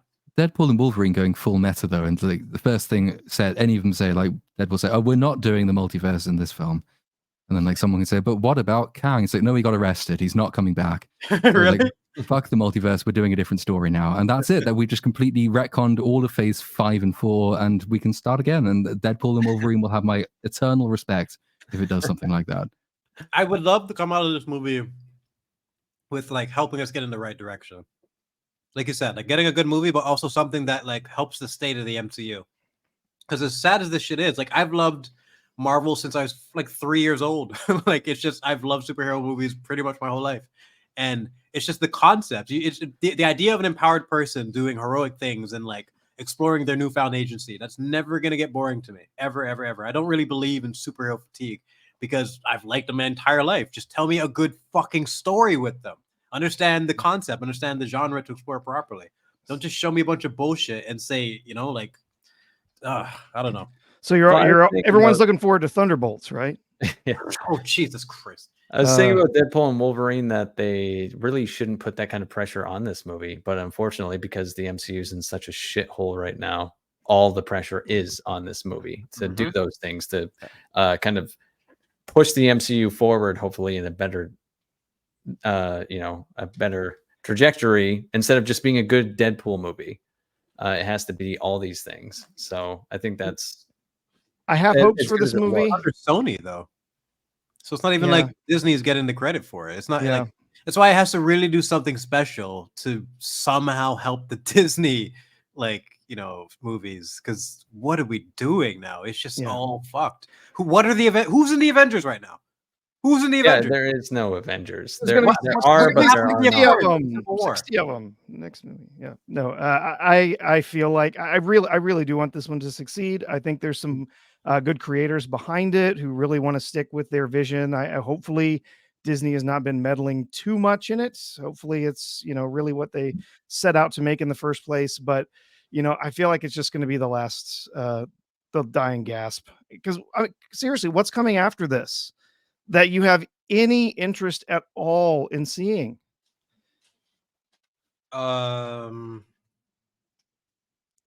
Fantastic Four. No, nothing. I've never even been a fan of Fantastic Four. Yeah, okay. No, so I'm curious. Not Fantastic Four. Captain Falcon. You want to see that one? Yeah.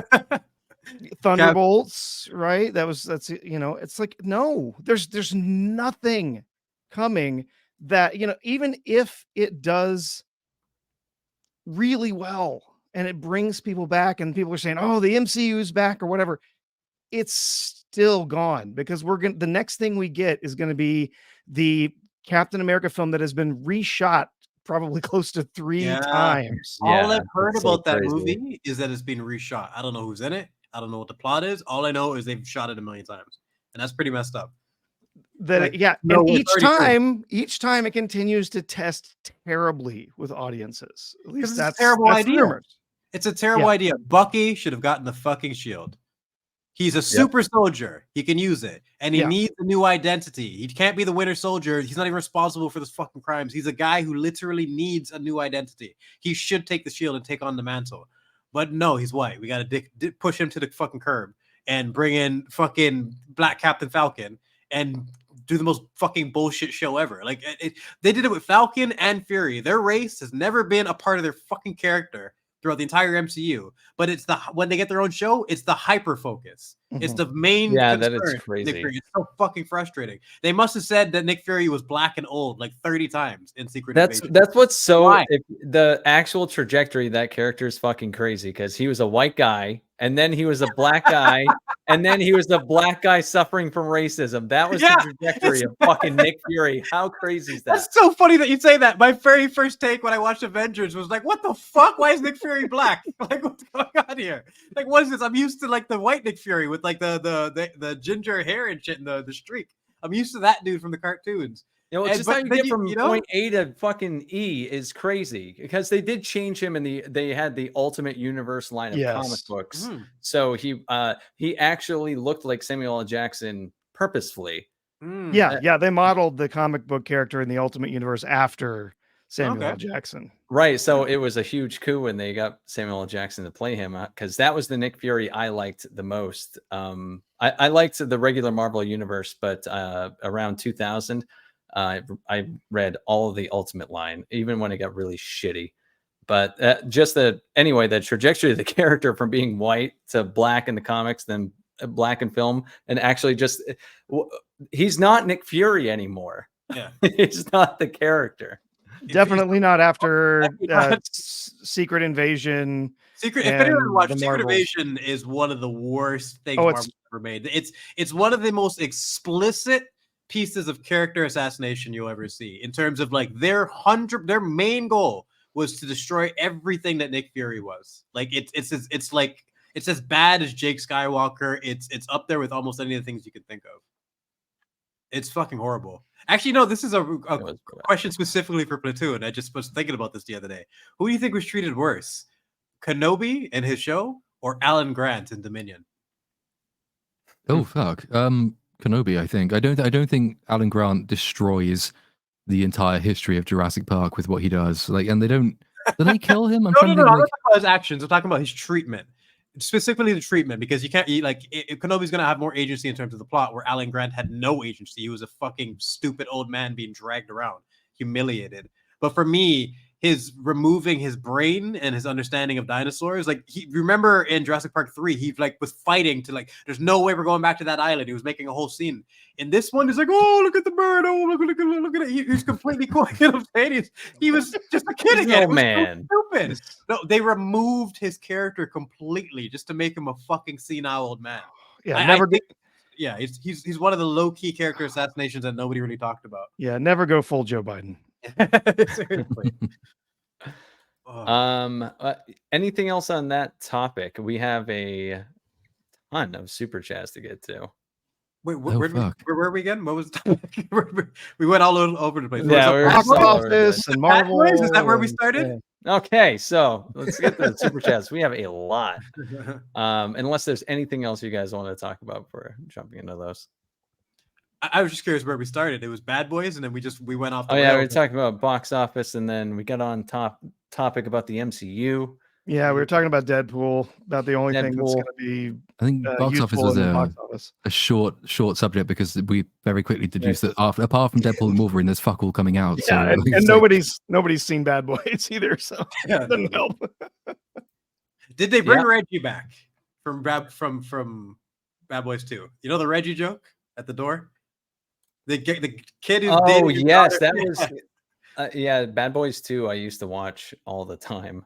That's a legendary joke. That's what everybody appreciated. Just the improv and just the chemistry those two had in that. But yeah, I haven't seen part 3 or 4. Yeah, I gave up. I didn't even know there were 4, 5. How many are there? 4. Okay, I don't think I've seen any of them. I just remember liking Joey Pants a lot as their captain.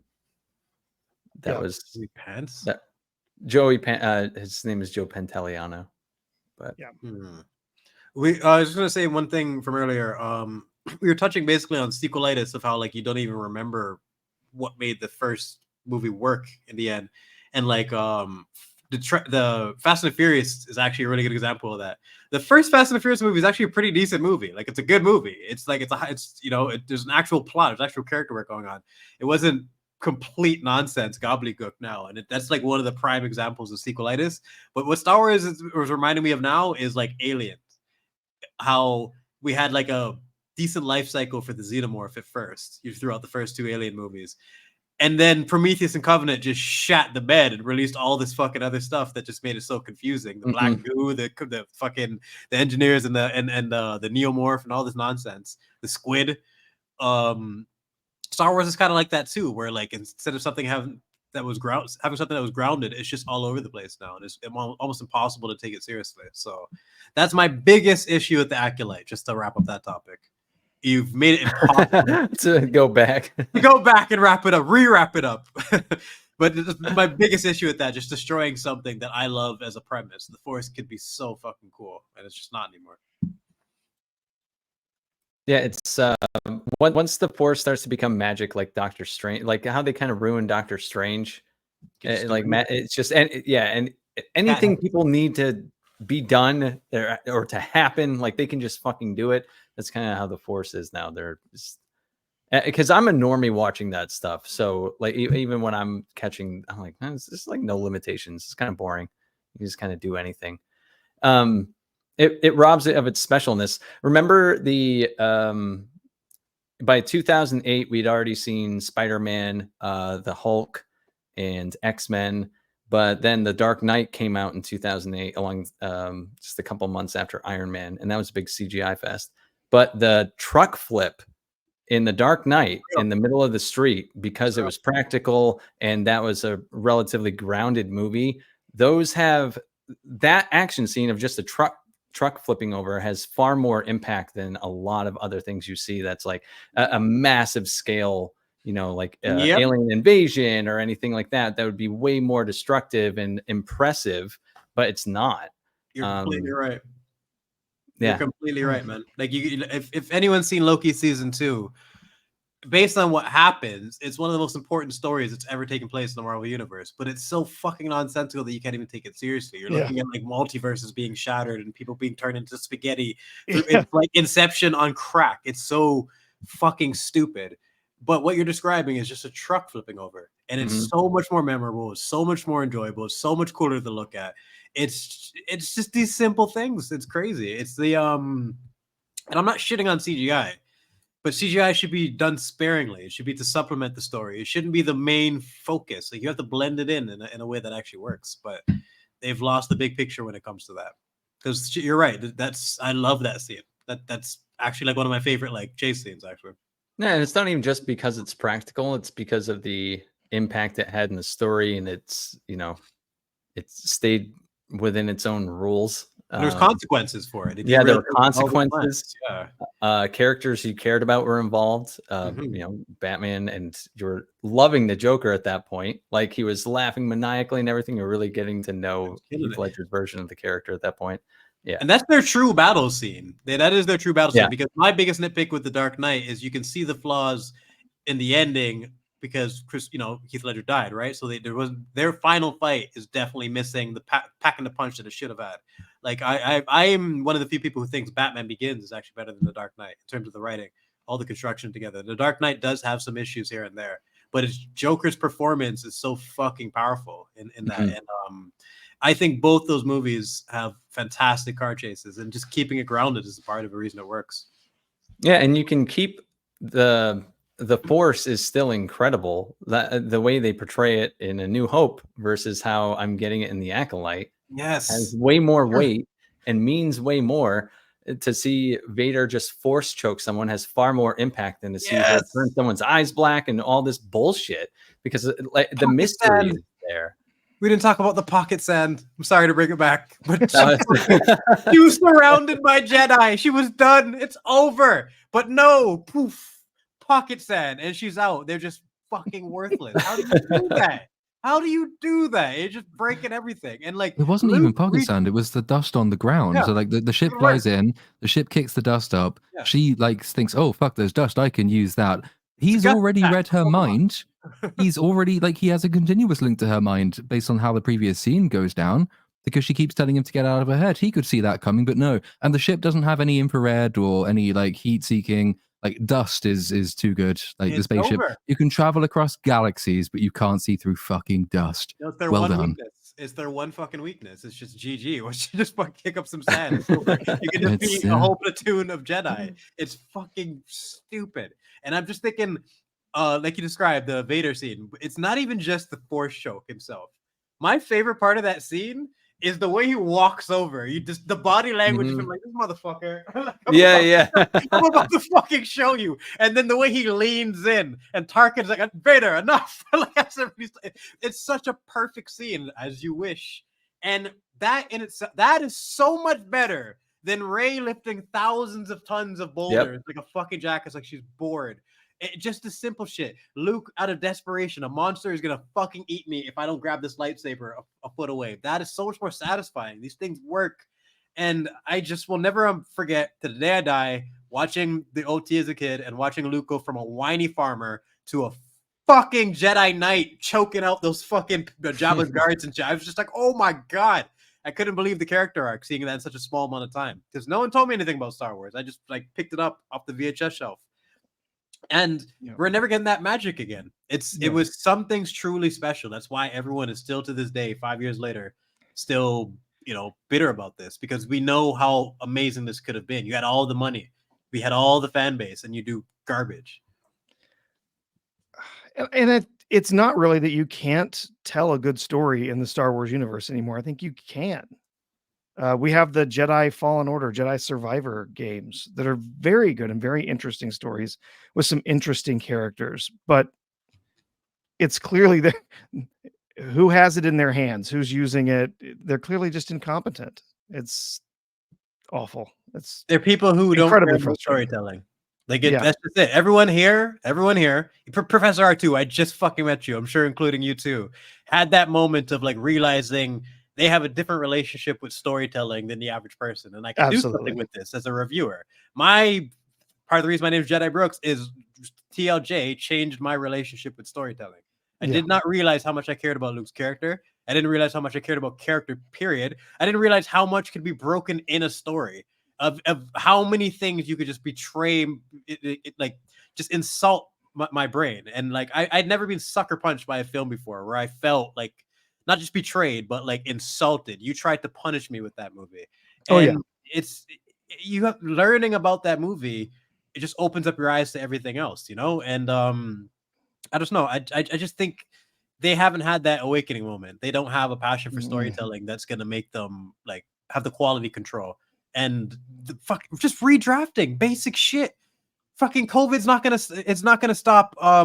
Gilligan or whatever his name was. He's actually gonna redraft and put in the work. That means he cares. It's so simple. It's so simple to me. But I'm just a dude behind a mic. It's just these people have millions of dollars and like an entire franchise just handed to them and they can't do anything with it.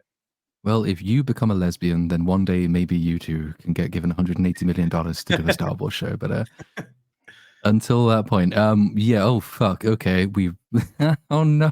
I hope you're prepared to be here for the next 5 hours. We'll get going with the super chats. Oh, 45. Oh, God. Oh, do it. You know, I'm gonna grab a glass of wine for this one. That sounds like a plan. First up from TGV Monster for $5. The power of one, the power of two, the power of many, the power of woke, the power of cringe, the power of Disney losing money. Yes, yes. yes. Every time someone says, oh, yes, no, I hear that sound. It's just Yes, immediately. yes. There you go. That could be useful for quite some time. Oh, no, they don't want to fucking backroom shit. Boom. TGV Monster for another $2. Hi, Cynic, Platoon, Brooks, R2, good to see you. Good to see you too, sir. Yes. Good to see you. Yes. Yes. Cynic, do you want to take this one for us? Taker 610 for $5. Is the show going to explain how the girls were made or discovered by the Jedi in the first place? Also, I hope the Jedi arrive in a white panel van. Fuck no. They're not gonna explain anything. Are you crazy? I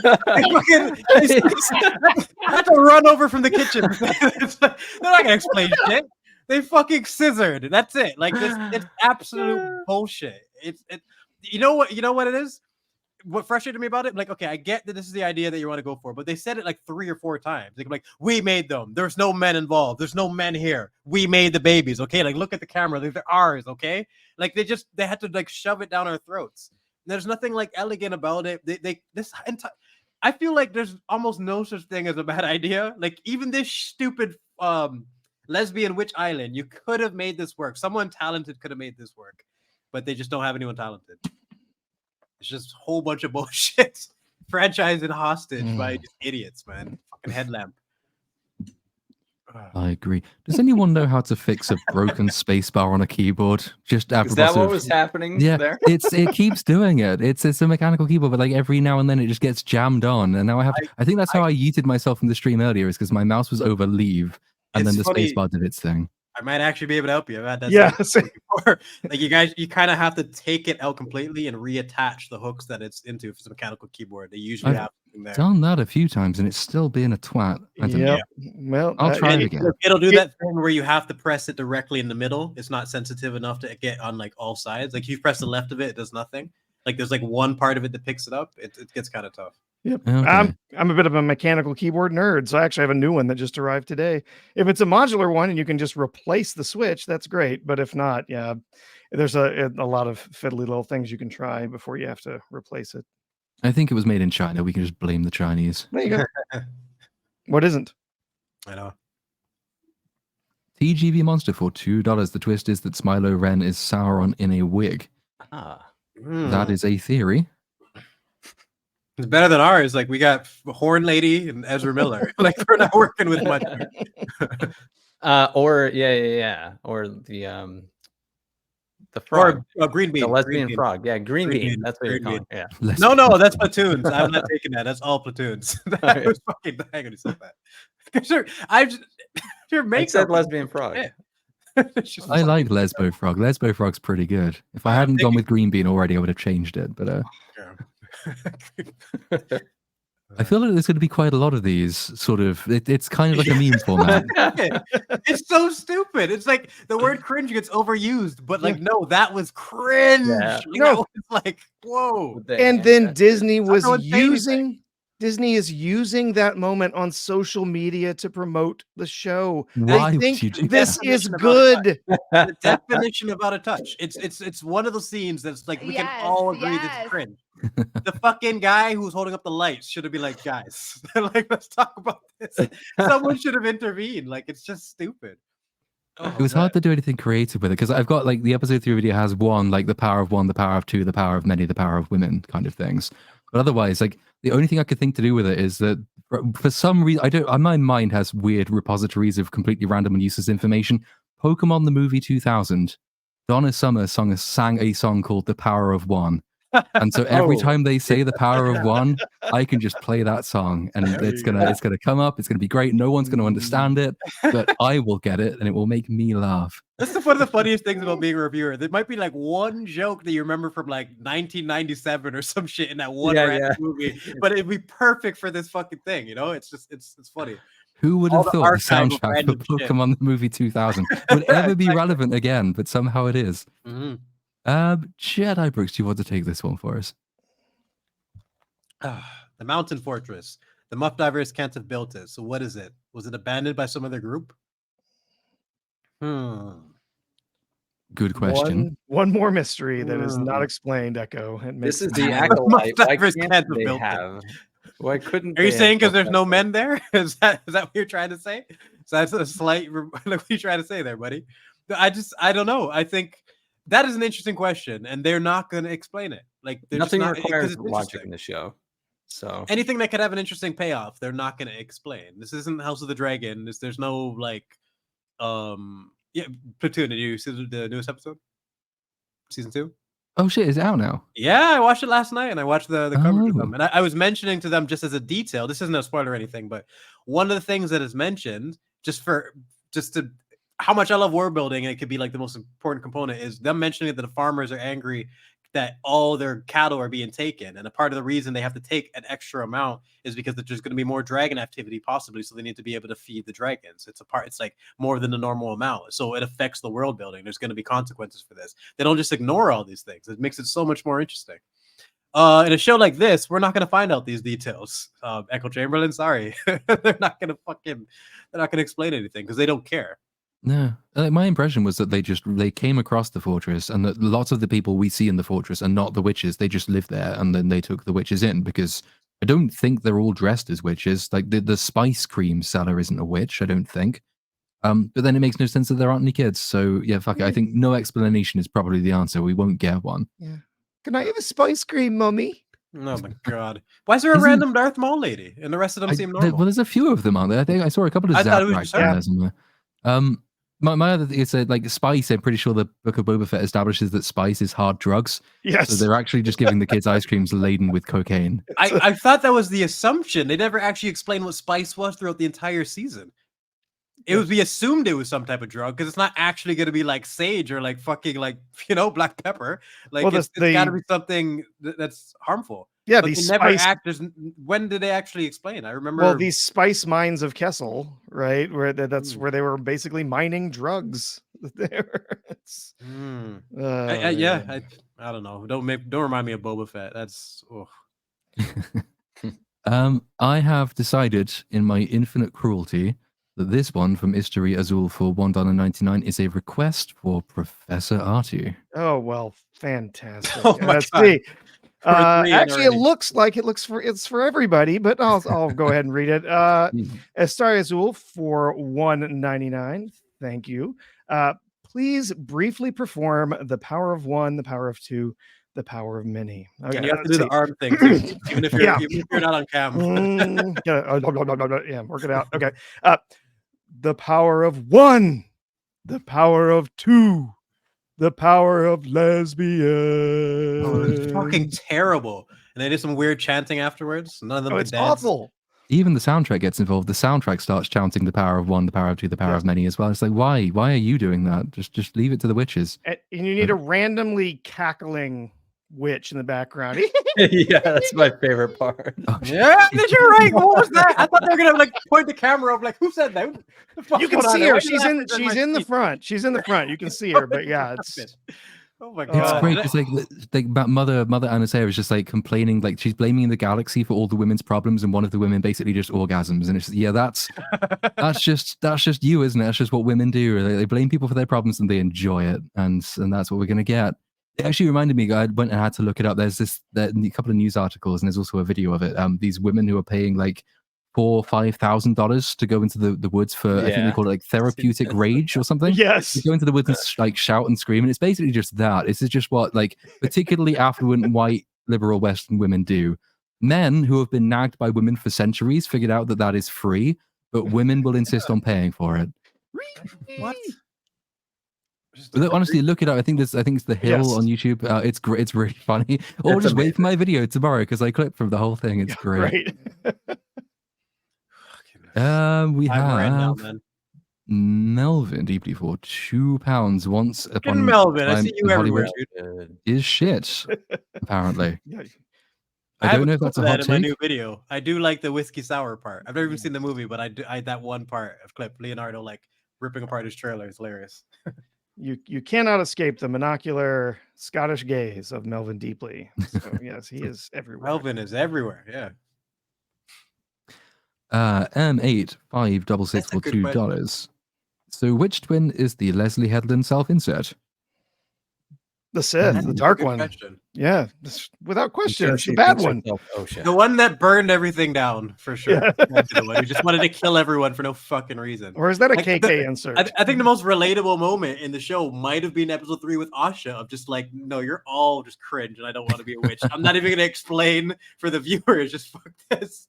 It's just that's it. It puts a new spin on Leslie's story because didn't she say like, oh yeah, this is heavily inspired by my estranged sister, and it's like I wonder what we don't really speak, but I wonder what she'll think of it when she sees it. And it's like, I was thinking, what is this going to be some sort of attempt to make up with it? But no, it's like what I've told my sister is that in my mind, she would like burn me to death because she didn't like me because she's you're either revealing that you're a fucking psychopath or you're shitting on your fucking sister. What are you doing, Headlamp? Like, why is she so dumb? Just awful. Oh man. Cynic, as my voice is rapidly going, you can take this one. Sure thing. Various crazy people for $5. They sent in force using multiracial space lesbians should not build on a mountain of coal and not install smoke detectors. Just saying. Random B. Well, you know, when most of your fortress is made of stone, you really don't have to worry about it burning. Oh, never mind. No, yes, you do. Especially if it's just like a notebook or something, just shutting the whole thing down. My Man, God. one lit notebook. Yep.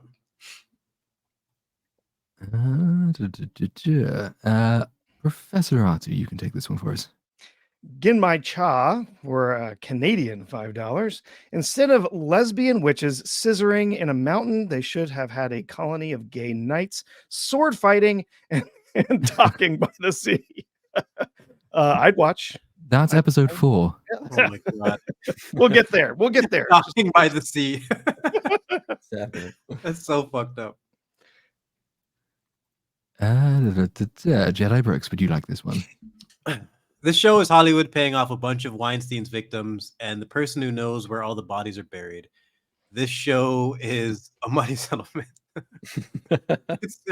I don't know. Like people say that a lot, like money laundering or like there's something going on behind the scenes. Because where does the money go? Like the theory of like being inefficient and not understanding how to remake sets is one thing, but like we're talking like it was almost $200 million and. Marvel and Star Wars are almost interchangeable at this point because they're making the same mistakes. You got $200 million, go, and they just shit themselves every time. So it's interesting. I mentioned on Open Bar every single time I've ever been on Open Bar, the subject of budgets has come up. like organically. It's not like forced or anything because it's such a prevalent thing. Like, why are we doing this? It's not sustainable. No, not sustainable at all. It's approaching madness at this point. I mean, Crazy. I can't even imagine what the final reported budget is going to be on Captain Falcon. It's going to have to be $500 million. It might be one of the most expensive Marvel movies ever made, if you think about it. One of the most expensive movies, period. Possibly, yeah. We'll see. We have Take a 610 for $2. Remember, this show is Kill Bill meets Frozen. Yes. I'm not. I mean, I'm hoping we don't get a musical number beyond the current Power of One thing, but I wouldn't put it past it. It's like the one thing that would actually make me stop even hate watching the show is if they put a musical number in. I'm out at that point. The conversation that Beatrice and Bill have at the end of the movie, at the end of Kill Bill 2, is going to be more substantive and more like thematically relevant than anything that happens in this show. Just that one combo. I mean, clearly it's Kill Bill because there's Force Foo. Oh god, yeah, I know. That's it. And it's Frozen because there happen to be some sisters in it. It's so That's basic, it? bitch. That's it. You're right. That's it. What else is Kill Bill about this? The revenge plot and the Force Foo. Yeah, she has a list of people she's trying to kill. That's it. And you think about it. Do butter knife, and dude who just killed himself because he's a bitch. Compare that to fucking Beatrice's first 2 kills. The fucking opening scene is like one of the most badass female fights of all time. Her and Vivica Fox just fucking up the living room. And just, yeah, that in itself is so much better. Don't compare to Kill Bill. I love Kill Bill. Don't even besmirch it. Well, the Kill Bill's just got like just quality fight scenes. If there's nothing else to like about it, like the attention to detail and choreography and the fact that it's not sort of pristine and it is really gritty and bloody and like quite stylized is makes it instantly recognizable. Whereas like you watch the first fight scene in The Acolyte and you think, oh, that you're doing The Matrix, but worse on twice the budget. Well done. With shitty context, because you should just be stopping her immediately. It's just the 2 lines of thought. Like, you're gonna watch that fight and be like, oh, cool, I like the moves, like this and that. For me, it's just broken from the very first second of like, why aren't you stopping? She just beat up all your friends, and I just feel like that's the two paths you're gonna take. Either just trying to enjoy it for what it is and ignoring the logic, or being completely distracted by how broken it is and you can't enjoy it now. Oh, look at that Chungus. Oh, say hi, Gary. Good Lord. He's a thickums. He's a big boy. Big boy. He's a big guy. Yeah, really, the opening scene, the opening fight scene, really reminded me much more of Crouching Tiger, Hidden Dragon. Just the sort of the bar and everything where they were. Big old Chungus. This guy was named after House of the Dragon. Chunker. This sort of pussy contest is the sort of thing that's going to get Leslie Headland very interested in this live stream. Yes, that's how we'll lure her on here. Waiting to serve us a shitty show.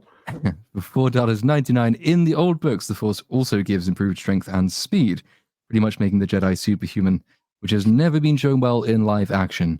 The Phantom Menace did the super speed thing, and it breaks it. It breaks the entire movie because why are you doing it there? And then you get the laser gate sequence at the end, and you're thinking, but I've just seen you do it. Why aren't you doing it? You could have saved Qui-Gon's life, and none of it needed to happen, but you didn't. A classic case of not paying attention to the powers you introduce. Whatever you establish is the fucking rules you have to follow. It's just the simplest thing ever. It's just so fundamental of any fucking storytelling. If you have a character that you establish can breathe underwater, and you want to make a dramatic scene of him drowning, you need to figure out a way to fucking do that in a construct, in a logical way. You don't just get to cheat and ignore what you established. Well, that's especially true. That's especially true with some kind of fantasy storytelling. There has to be rules. Yes. You have to stick to that rule set, or else anything goes, and then your storytelling goes out the window. And they, of course, they don't understand that they don't understand that there's rules, and they don't understand that they create like rules that you have to follow by establishing things. You establish it, you have to stick to it. It's a part of the story now. Everything. Even I keep going back to House of the Dragon because they care about these things. And one of my things that I hope they remember is one of the dragon riders, Lenor situation from season 1. His dragon isn't accounted for because normally dragons will get a new rider when the rider dies, but he's still alive. So what happens with Sea Smoke? So that's something I want to know. And this is a show that, unlike fucking The Acolyte, they're probably going to have an answer for it. They're probably going to, eventually explain what can be done with it. In a show like The Acolyte, you're never going to get answers for these interesting questions. No, indeed. We Absolutely have Pooty Evans for $4.99. Checks out. Old Snokey Snoke couldn't see the second lightsaber either. Star Wars isn't ruined. Cack. Don't you? Yeah. Don't bring that up again. You know they show his body and it flops off the chair onto the ground in a joking manner after that fight. It's like one of the little details that people forget about Snoke. They didn't just kill him; they made a joke out of it humiliated him. afterwards. No, he kind of flops there and his tongue hangs out. It's like, Andy oh, good Serkis God. wasted. That CGI wasted. The potential of Snoke's the key to everything. He's the man who destroyed fucking the entire story. Like and brought the Empire back, and we don't even know who the fuck he is. Yeah. They Snoke thing is subverted our still expectations, though. It was all worth it, I'm sure. Still salty about Snoke. This one is for the soundboard. Yes, yes. Thank you, at 8566 for $2. Cynic, do you want to take this one? Yeah, sure. If your voice is dying, I can take these. Thank you. Jonathan Showalter for $20. Thank you. This show has perverted the Jedi. They shouldn't be very fat or wear jewelry or have stupid haircuts. They should be minimalist, composed, disciplined, and professional, not flamboyant, gaudy, gluttonous, and petulant. What the fuck? Yeah. I like it. Amen. There you go. Yeah, I agree. I'll keep coming back to Trinity. It's something Mahler said that I completely agree with. She looked like Oren Ishii in that scene, just watching all her homies get murked. You know, and that kind of makes sense for a crime boss in that setting. But with this, you're a Jedi, dude. It's just inexcusable. Alpha Omega for $2. Why? Why to destroy it? Mao's 4-olds in action, 4-year-olds in action. Four olds. They Four destroyed. olds, There's yeah. the campaign against the four olds of Chinese society and the Cultural Yeah. Revolution. What it was the old. Was it old education arts? How did that go again? Fuck. I've not brushed up on my 20th century Chinese dictatorships in a while. I need to do that. You guys will be living under one soon. In a while. Stitch member for 6 months here on Platoon's channel. Don't ever go full thread. The fuck is the thread? Like, get out of here, man. Dr. E, aka Darren, for $2. The power of 2 memories. Scissors, just Yeah. scissoring. Well, Super you got to teach the little girls about the thread because that's how you get the tampon out. And it's just like Platoon said, it's just stupid. They would have known all this shit already, man. You're doing this for us. They're not even telling us anything interesting or worthwhile. Right. You're just showing us how you do the exact same thing. Just Which they would have different. known. It's just dumb. It's just dumb. Mega Spidey Man for 2 whatevers. Best and worst force powers in Star Wars and why those? You guys are the Star Wars people. So wait, the worst powers or the worst scenes in terms of like application? Is that what I'm assuming they're using? I guess player's choice, or if Best Mega's and still in worst. Mega Spidey's still in the chat, you can let us know. But Best and worst. If it's the first, it's easy. Force healing breaks everything. So I think we should move on to the second interpretation, like Yeah. best worst scene, because it's easy for which is worse. Yeah, the force healing or the force mind reading, either one is just story breaking. It severely ruins lives. Riva and the Grand Inquisitor being so angry that they couldn't die. Like, that might be it. Just ruining like the logistics of lightsabers. Like how do you kill someone with a lightsaber? I don't know how. You have to chop their head clean off like that, and they just don't do that. So Force rage or whatever it is. yeah, I have to say, like, force rage. Marks for old Creamy Sheeves lightning though, because that fucks him up twice. Every time he uses it, it goes wrong. Yeah, he's a fucking moron, man. 3 times. Yeah, melts his every own time face, he's used it, he's fucking distracts himself and falls down the Death Star, and then explodes himself because he doesn't turn it off when Rey somehow reflects it with the power of 2 lightsabers and all of the Jedi, whatever the fuck that means. Oh, and it F's up his face in the prequels too. He told Rey to kill her. She did, and she somehow wins. It's just, oh god. Josh Kelsey just sent in $9.99. Thank you. Man of few words, but thank you. The Gourd King for $5. More importantly, why did Rey heal Kylo's non-lethal lightsaber wound? Why did Rey do anything? She did. Why does Rey exist? Like literally, Rey's first 10 minutes is pretty solid, and then she just goes nuts. She's one of the worst written characters in all of fiction. Why did Rey do anything? Why did Rey leave Jakku? Like when she wanted to fucking see her parents. Why the fuck? Like, don't even get me started already. I'm getting sweaty just thinking about it. Bypass the compressor. Shut up. M8566 for $5. She-Hulk built a theater instead of rescheduling a rental. She did? I don't get that one. She remade the entire show and like took over the universe instead of accepting consequences. There's that. Like literally dived through the screen into the Disney Plus and said "fuck you." Like that's pretty much it. She-Hulk. Oh yeah, she Karen directly at She poor Kevin actually Feige. broke Omega the Karen. She broke all the walls. Like it's just terrible. Also confirming that all the Marvel stuff these days is actually and literally written by bots. So you know. Charge 41 for a California $2. KK definitely has Filoni by the balls this time. Okay, the KK thing, man. The bitch is 400 years old. Like, she can't have the energy to fucking control all these people. She's not fucking like she's just. There's no way she has the energy to do all of that. Like, I truly believe she wanted to destroy all of George Lucas's characters, from Han to Luke to everyone not named Leia is getting fucked. That's pretty much her the goal, dark side of the Force is the pathway to many abilities. Some consider to be unnatural, right? We know that. We know that you can hold yourself together and not die because you're angry. That's another Force power. I'm pretty sure. Fucking Kathleen Kennedy is just Darth Bane at this point. I'm pretty sure. She's Plagueis. She is the definition of out of touch. But there's more than just this one woman. It's more complicated than that. There's a lot of moving parts. That's the reason why Star Wars is terrible. But she is one of the big components. Like, she brought Rian Johnson in, the hitman that truly killed Star Wars. Because I don't care what anybody says about TFA. TFA, as stupid as it was and how much it broke the OT, was salvageable from an entertainment standpoint. I wanted to know more about Finn. I wanted Kylo not to be shit. I wanted to like Rey. I wanted to fucking love Snoke. I was ready to see some dark side training. I was ready to see these things explored. They shot the bed. They shot the cosmos. Like, it's just one of the worst fucking movies ever made. And still bitter about this shit. But yeah. Yeah. I mean, they say the fish rots from the head, but of course that doesn't mean the rest of the fish isn't rotting too. So that whole organization, if there ever is going to be Star Wars that's fixed, it's going to have to be a cleaning of the house. Everyone is going to have to go. Yeah. Just delete. Everyone's got to go. The whole and everything they've written is going to have to go as well.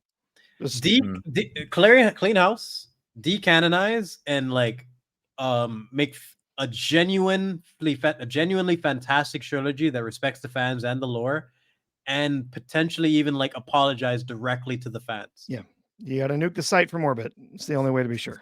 Yeah. My cat's sneezing like crazy in the background right now. I can hear that. He's going off.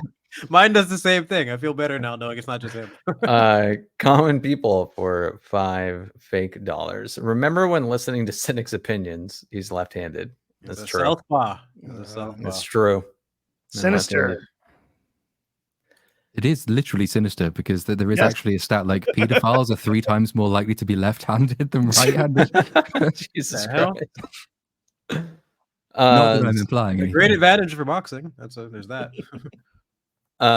Zorlog for $2. You can go over the other terrible show, Fallout. I didn't watch Fallout. I didn't watch it. I did. No. It's Mauler's video probably sums up all of it. So watch that if you still think that the Fallout show is good. That at least gives you a viable alternate perspective, which I mostly agree with. I'm definitely checking that out probably like this weekend, and I think that's one of Mauler's biggest talents. In terms of being able to fill you in on what you didn't miss. Like he really cares about references. Yeah, he really does get deep into it. I mildly enjoyed it, but I had a lot of the same complaints that he had. Yeah, but this is the thing. That's a sign of maturity to me. You enjoyed it. You understand why, but you're still mature enough to understand the logical issues with it. The people that say, I enjoyed it, therefore it's good. It's like, that's why we do what we do. It's like, yeah, I think personally, they just should have gone all in with the video gameness of it and gone with some of the ridiculous game mechanics, which they did for some things like, oh, I can hit myself with one needle and magically it's going to heal every wound I have. But that was one You of the know- annoying defenses I heard of it as well, which is like, because one of the problems is that, yeah, all the characters just instantly end up where they need to be, irrespective of like logic. It's so contrived, the fact that, oh, they're deeply injured, they need someone to heal them, and they just fall into the vault where they can find someone to Yes. heal them. Like you Yeah. happen to have stimpaks in one scene or another. And one of the defenses I used, like you heard people saying, it's like, yeah, but it's a video game adaptation, and that's what happens in So video what? games. It's like, actually, that's not true. I work in video Sorry. games. No. If you write a video game where you have instant access to everything you need in terms of health, you are doing a bad fucking job. Yeah. You're not supposed to have instant access to health all the time. Otherwise, there's Yeah. no stakes involved. Like Yeah. just saying it's a video game adaptation is not an adequate defense of it. No, definitely there's issues there, like you said, with the contrivances, just like, oh, and this happens, right? And whatever. Yeah. But being able Again- to acknowledge that is just a plus. You can go and understand how you enjoyed it, but then it highlights the other things that don't have those issues, and like seeing all the consistency and then being able to rewatch it. There's nothing worse than watching a movie with someone that you recommended and they notice all the flaws in it that you didn't, because you're just like, but I liked it though. I thought you'd like it too. Well, fucking hell, man. Because it makes such a it's so much better to actually have standards, so you know that this is going to be enjoyable for the next person. You can, I'm very, very picky on my recommend. My mom and my sister, from when I was young, if I was watching something shit, they would roast me. They were ruthless. They didn't care. So I was conditioned from like when I was a little kid, like, don't recommend crap, because they will, like, from the trailer to the movie, they will fucking roast me. So I've had to have an eye for like decent quality stories since I was a little kid. Unfunny German for $2 fake dollars. Acolyte is more expensive than House of the Dragon. How? Because everything Disney does is more expensive than everything. Yeah. They overpay for everything. They don't know what they're doing. That's the quick answer to that. Yeah. And compare with what they look like, though. I mean, the dragon shots in House of the Dragon just look incredible, and like the fortresses, all the distant shots, all the panning stuff, it just looks premium. But HBO has got a good long track record in this stuff, and it knows what it's doing. Show Disney does Cynic, not. show Cynic the shot of Vagar towering over the castle. Just someone, like, even if you're not a fantasy guy, you can at least appreciate the spectacle of that scene. Like, even if you've never seen the show, no context, just that one visual of him tower a dragon that's big enough to tower over a legitimate castle, and it works within the scene. These are the things that, how is this show? How is that made for less than the show that had fucking fire in space, that just like can't do a fight to save their life? We talked about that show for like 2 hours. We didn't even mention that. There's so much shit. It's 3 episodes. So much bad in just 3 episodes. It's crazy. Mark Grand sending back-to-back super chats here for $5 fake dollars for starters. Fallout was pretty cool. I thought better writers at least. And then he said, May and for another $5, May and Osha both became gray Jedi, saying that the Jedi are as bad as the Sith. We'll see. I can believe it. I mean, I can definitely believe what the argument they'll push is that it's the Jedi's sort of rigid interpretation of the Force, and they want to impose that on the rest of the galaxy that makes dark side adepts evil, as opposed to merely people with another point of view. I can see them doing something like that.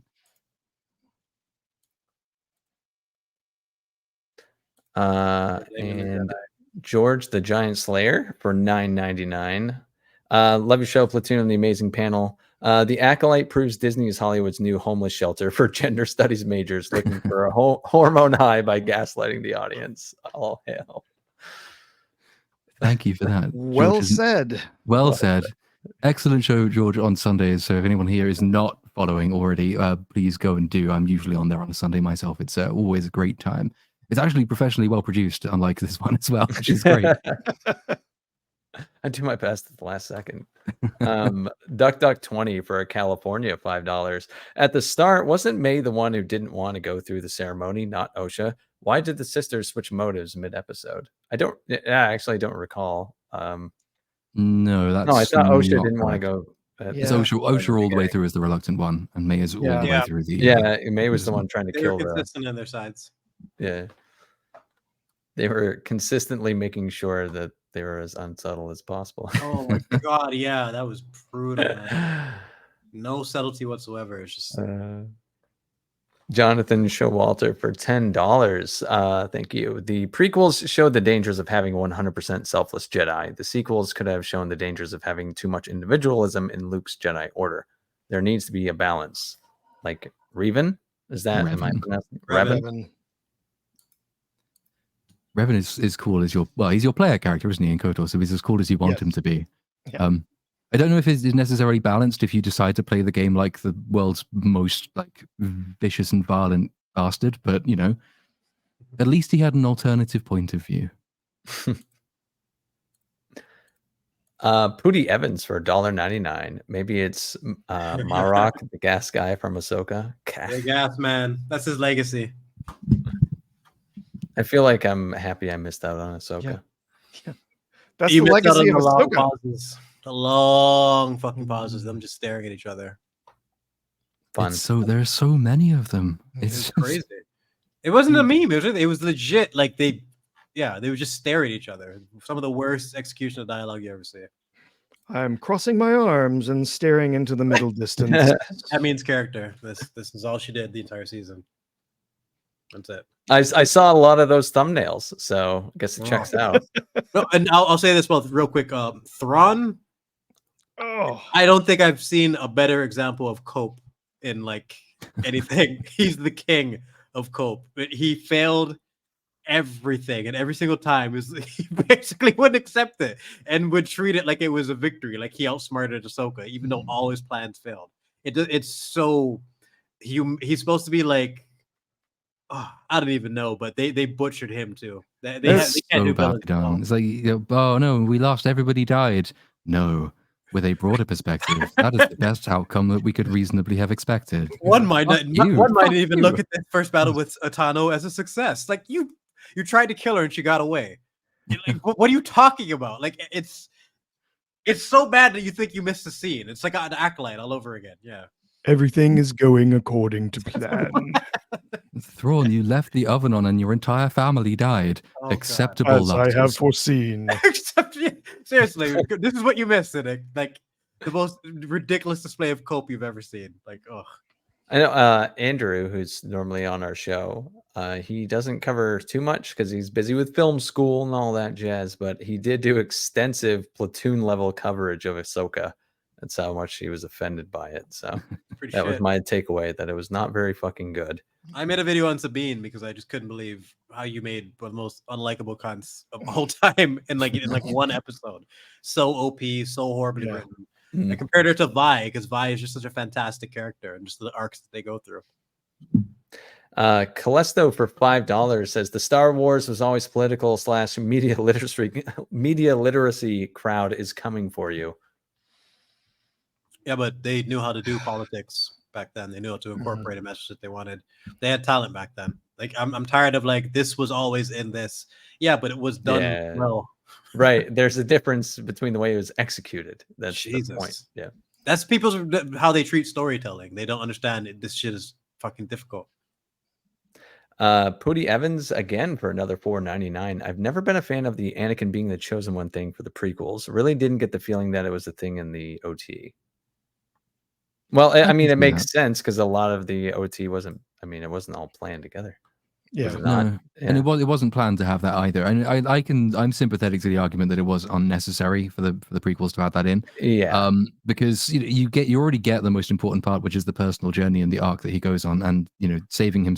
He saves his son. He doesn't do it for any grander reason or grander aspiration. But Lucas, was big on mythotypes and following sort of the hero's journey archetype in the OT, and I think probably went more sort of down the Lord Raglan mythotype set, which I suspect he had in the back of his mind when doing the prequels, which is that we now need to go for sort of the before of that. You can have this journey actually completed more fully in accordance with a mythic archetype if you also have it prophesied from a virgin birth, a fall, a revival, and all the rest of that. So like from what he wanted to do, I think it worked broadly.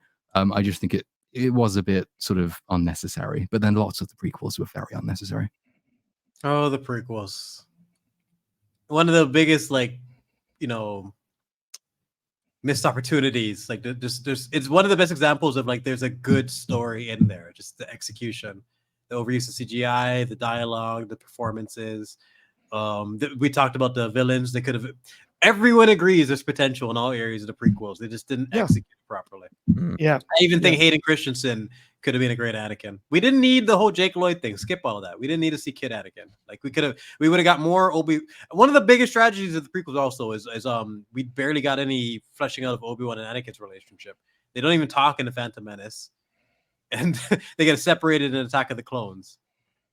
And like Revenge of the Sith is like pretty much the only time we get any fleshing out of their relationship. It is the thing. So you get A New Hope, and Obi-Wan says, and he was a good friend. But you could just do a supercut of the prequels, and they're just shouting at each other all the time. Yeah. They fucking hate each other. Anakin's bitching and blaming Obi-Wan for his mother dying for some reason. And Obi-Wan's just saying that you're an incompetent piece of shit and you need to listen to me. It's like, you're not giving me the impression you're friends, guys. In the elevator at the beginning of Attack of the Clones, when they first introduced Anakin, they try to like do some like just basically mention all the little things they've been through. Oh, I saved you that time. No, like you understand that they have a history. We didn't see any of it though. I need those active scenes. I always reference Merry and Pippin, Frodo and Sam bumping into Merry and Pippin as they're being chased by the Nazguls, and everything they do to flesh out those four characters in the beginning, like they barely even know what the fuck's going on, but they know that they have to get out of the Shire. And Merry, like, it's like a Buckleberry Fairy, come with me. And they're such a fucking these are real friends. It's such a big help. It's so much easier to flesh them out through scenes like that where we're actively seeing them in a mission. We never got that with Obi-Wan and Anakin, like actually seeing them, like other than when they save Palpatine, but by then it's too late, right? Just missed opportunities all around. Mm-hmm. Pierced by the Light for California, $2, send in a super sticker. Thank you very much. Justin Martins gifted 5 Little Platoon memberships. Thank you very much. Stephen DeLeon, or how am I mispronouncing that? I'm sure. He's a member for 2 months. Says, what's worse, Boba Fett, Acolyte, or a Josh Brolin poetry? Oh, fuck me. That's tricky. Well, at least Josh Brolin's poetry is short, right? Like, it's not $180 million and 8 episodes long. And Boba Fett's hilarious. That's what people always have to remember. It is very funny. Boba Fett is really, really funny. The Acolyte is missing that. It's not funny. It's just shit. Yeah, it's just awful. And Josh Brolin poetry, I can look forward to Platoon's version of it. So he played Thanos. Give him a pass. Yeah. So he was in No Country for Old Men. I give him. Yeah, I fucking love that movie. Yeah, love that movie. Pooty Evans again for another $4.99. Thank you. Crank was a $12 million budget. Had a $12 million budget and had Jason Statham at his peak. I remember that movie. That movie is fun. Man. It's fucking ridiculous, and it was awesome. Yeah. It's so well paced. I remember me and my mom heading out and like accidentally watching that whole movie because just the pacing just got us. Yeah. Kenneth Robertson for $4.99. Do you guys think Will Smith's reputation is sufficiently rehabilitated to warrant watching a summer super sequel hanging on his stardom? $200 million worth of people have, and that's enough for that movie to already break even or be close enough anyway. So I don't think if it was in a Disney movie, no. Yeah. I don't think the vast majority of people care. I think Jada took a big bulk of the blame for that. Oddly enough, people just like Will. People like Will. He's a likable guy. People aren't factoring the amount of people that were on board with him slapping him. Like a lot of people have to take, oh, it was inappropriate, ruined his career. There's a lot of people who said who were like, yeah, Will's a fucking legend. He defended his wife. They take that stance on it.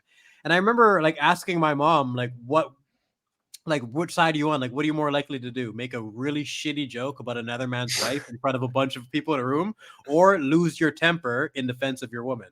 I'm going to go with the latter. I think I would much more likely slap the shit out of him than make a crappy joke about another man's wife. And like, it's just a shit joke by his, terrible. Chris Rock better than that. Of course, if you watch the video back, he was laughing at the joke before he looked at his wife. It kind of processed. And like, I think it was one of those moments of like, okay, let me roll with it. This is that, but she's offended. Now I'm offended. This is that. And it just kind of built up. And he's a bitch. No, I'm not. I'm not defending him in that sense. I'm not offending him in that sense for sure.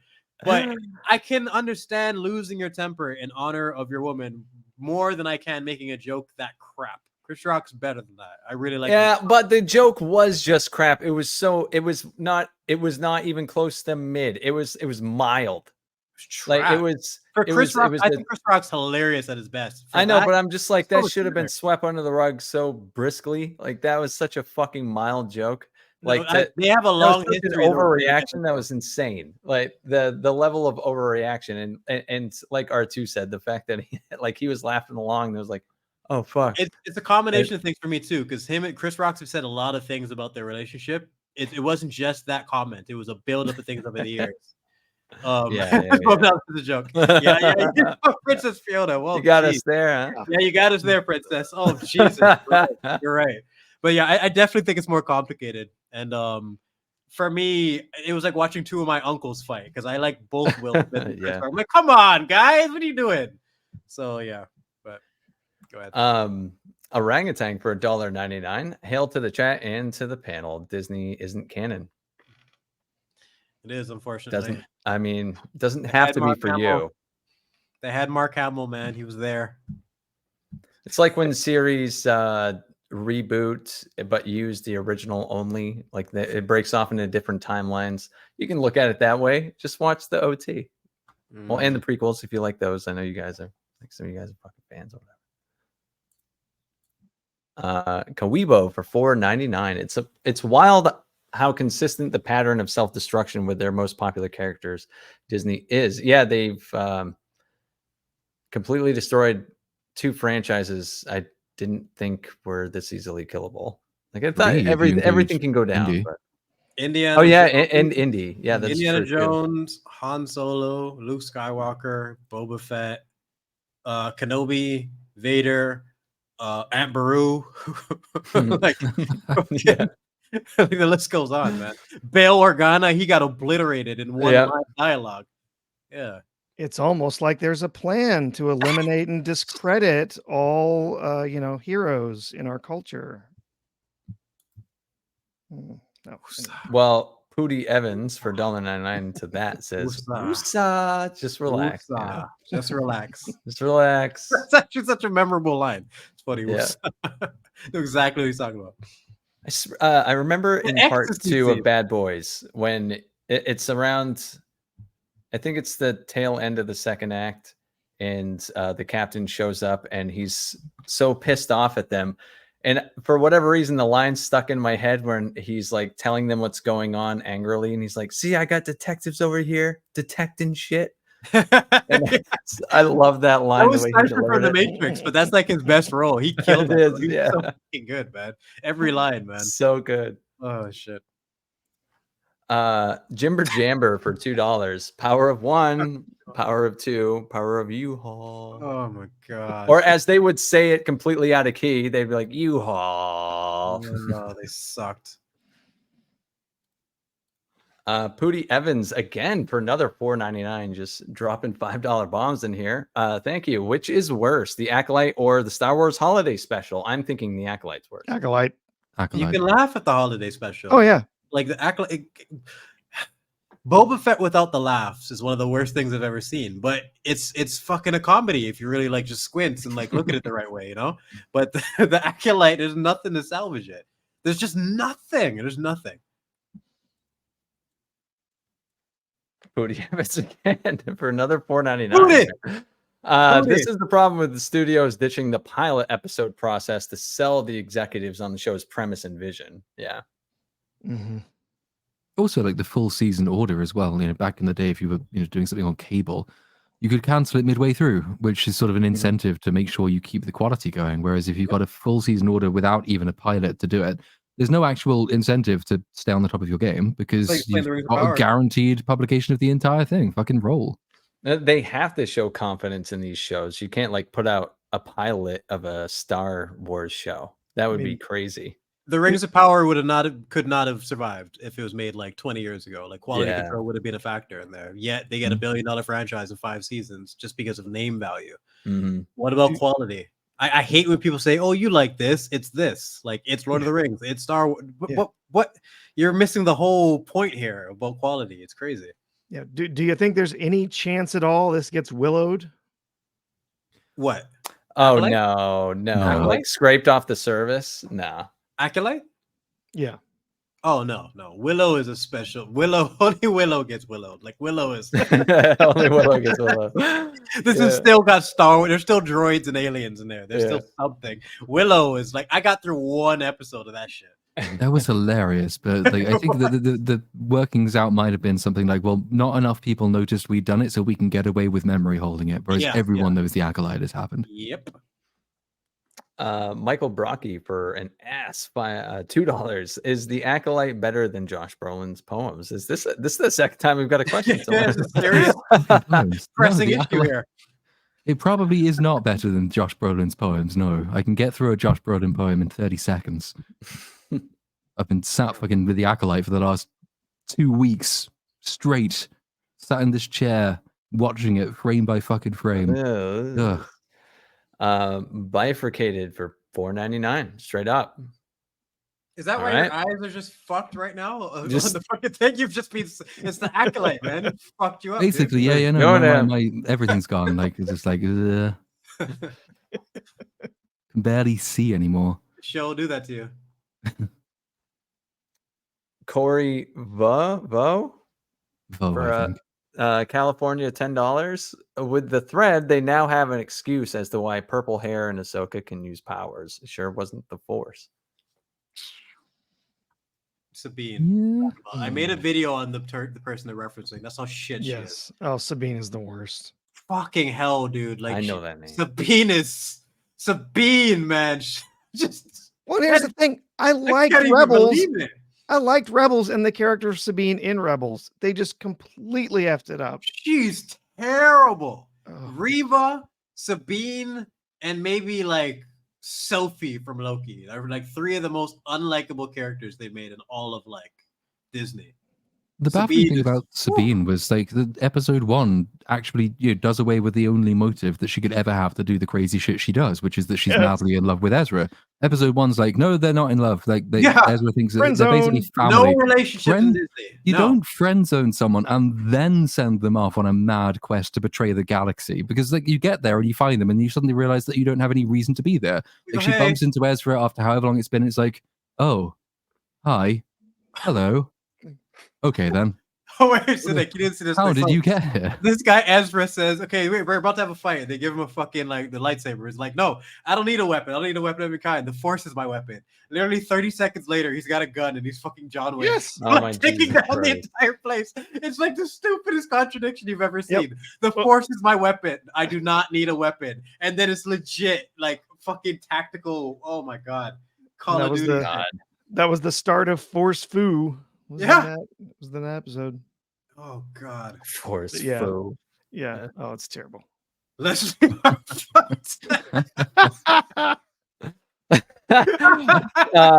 believe it's a K Wolf X for $10. Leslie Harfoot has said that she was inspired by Rashomon. That means Rashomon. What is it? Oh wait, Rashomon. Rashomon. Yeah. Does that mean we will get 3 more flashback episodes? One for Fannie Mae, one from Squid Game, and maybe one from Discount Kylo. Smilo, right? No, I think we'll get one at or maybe even half. My actual suspicion is that the next set of flashbacks will be a dream sequence, because we've established that is a mechanic that's involved in the universe. It's incredibly convenient, it's cheap, and it gives us May's perspective. So I wouldn't be surprised if we didn't get another flashback episode. But what we did do is we had the twins meet, and then like May will say, you don't know what really happened, let me show you. And then they fucking dream sync like women do. And then she shows her perspective. And that's how we get it. So I don't think we'll get like 4 more. And also it won't be as good as Rashomon, because Rashomon's really good. Yeah, not a chance. I just find it hilarious that everyone calls him Squid Game. No one gives a shit. It is. Master Squid Game, that's what I call him. Squid Game guy? Fuck it. Mark Grand for $5 fake. So they may not be Force users, just spaced out of their minds on spice, explains the singing. They're all super fucking high. That's the only way to explain that shit. They are dropping that money. That fetal spice syndrome, maybe? No. I don't know. They're definitely close to an overdose, man. Like the whole thing was out of touch. There is that scene in episode 3 when like May says, how many spice cubes are you going to eat? I'm going to eat 5. It's like, yeah, I fucking bet you are, without stuff in it. Hostman's Lounge for $4.99. Our trusty mod. The Acolyte offered me kidney surgery on the back of a hungry donkey, but just filled me with beans and rice and stole my left eye. Sounds like the Acolyte. Yep. Yep. On par. Oh my goodness. Hostman with a follow-up for $1.99. Follow-up is terrible. Suck my balls, Vex. Vex catching stray lefts. Oh shit. Yep. Thank you, Hostman.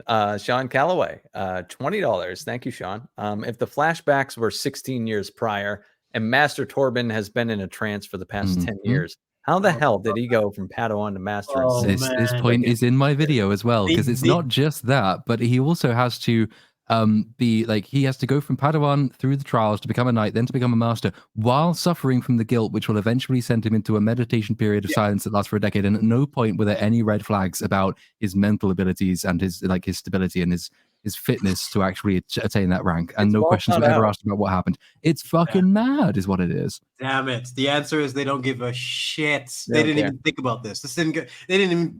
And not that they don't care. They didn't even. This didn't even cross their mind as like a problem to think about. You know what I mean? There's not caring and at least acknowledging the issue exists. Like JJ, I can't even say his name. JJ Jar Jar, fucking saying like the Force Awakens is not a fucking science lesson and that type of shit. But then this is the type of thing that makes me think like they wouldn't even know. Like this is more like Ryan. He's not even aware that it's an issue. Taker 610 for $5. Headland said something like lightsaber colors don't say anything about you in her interviews. Then she writes a presumed villain to have a red saber.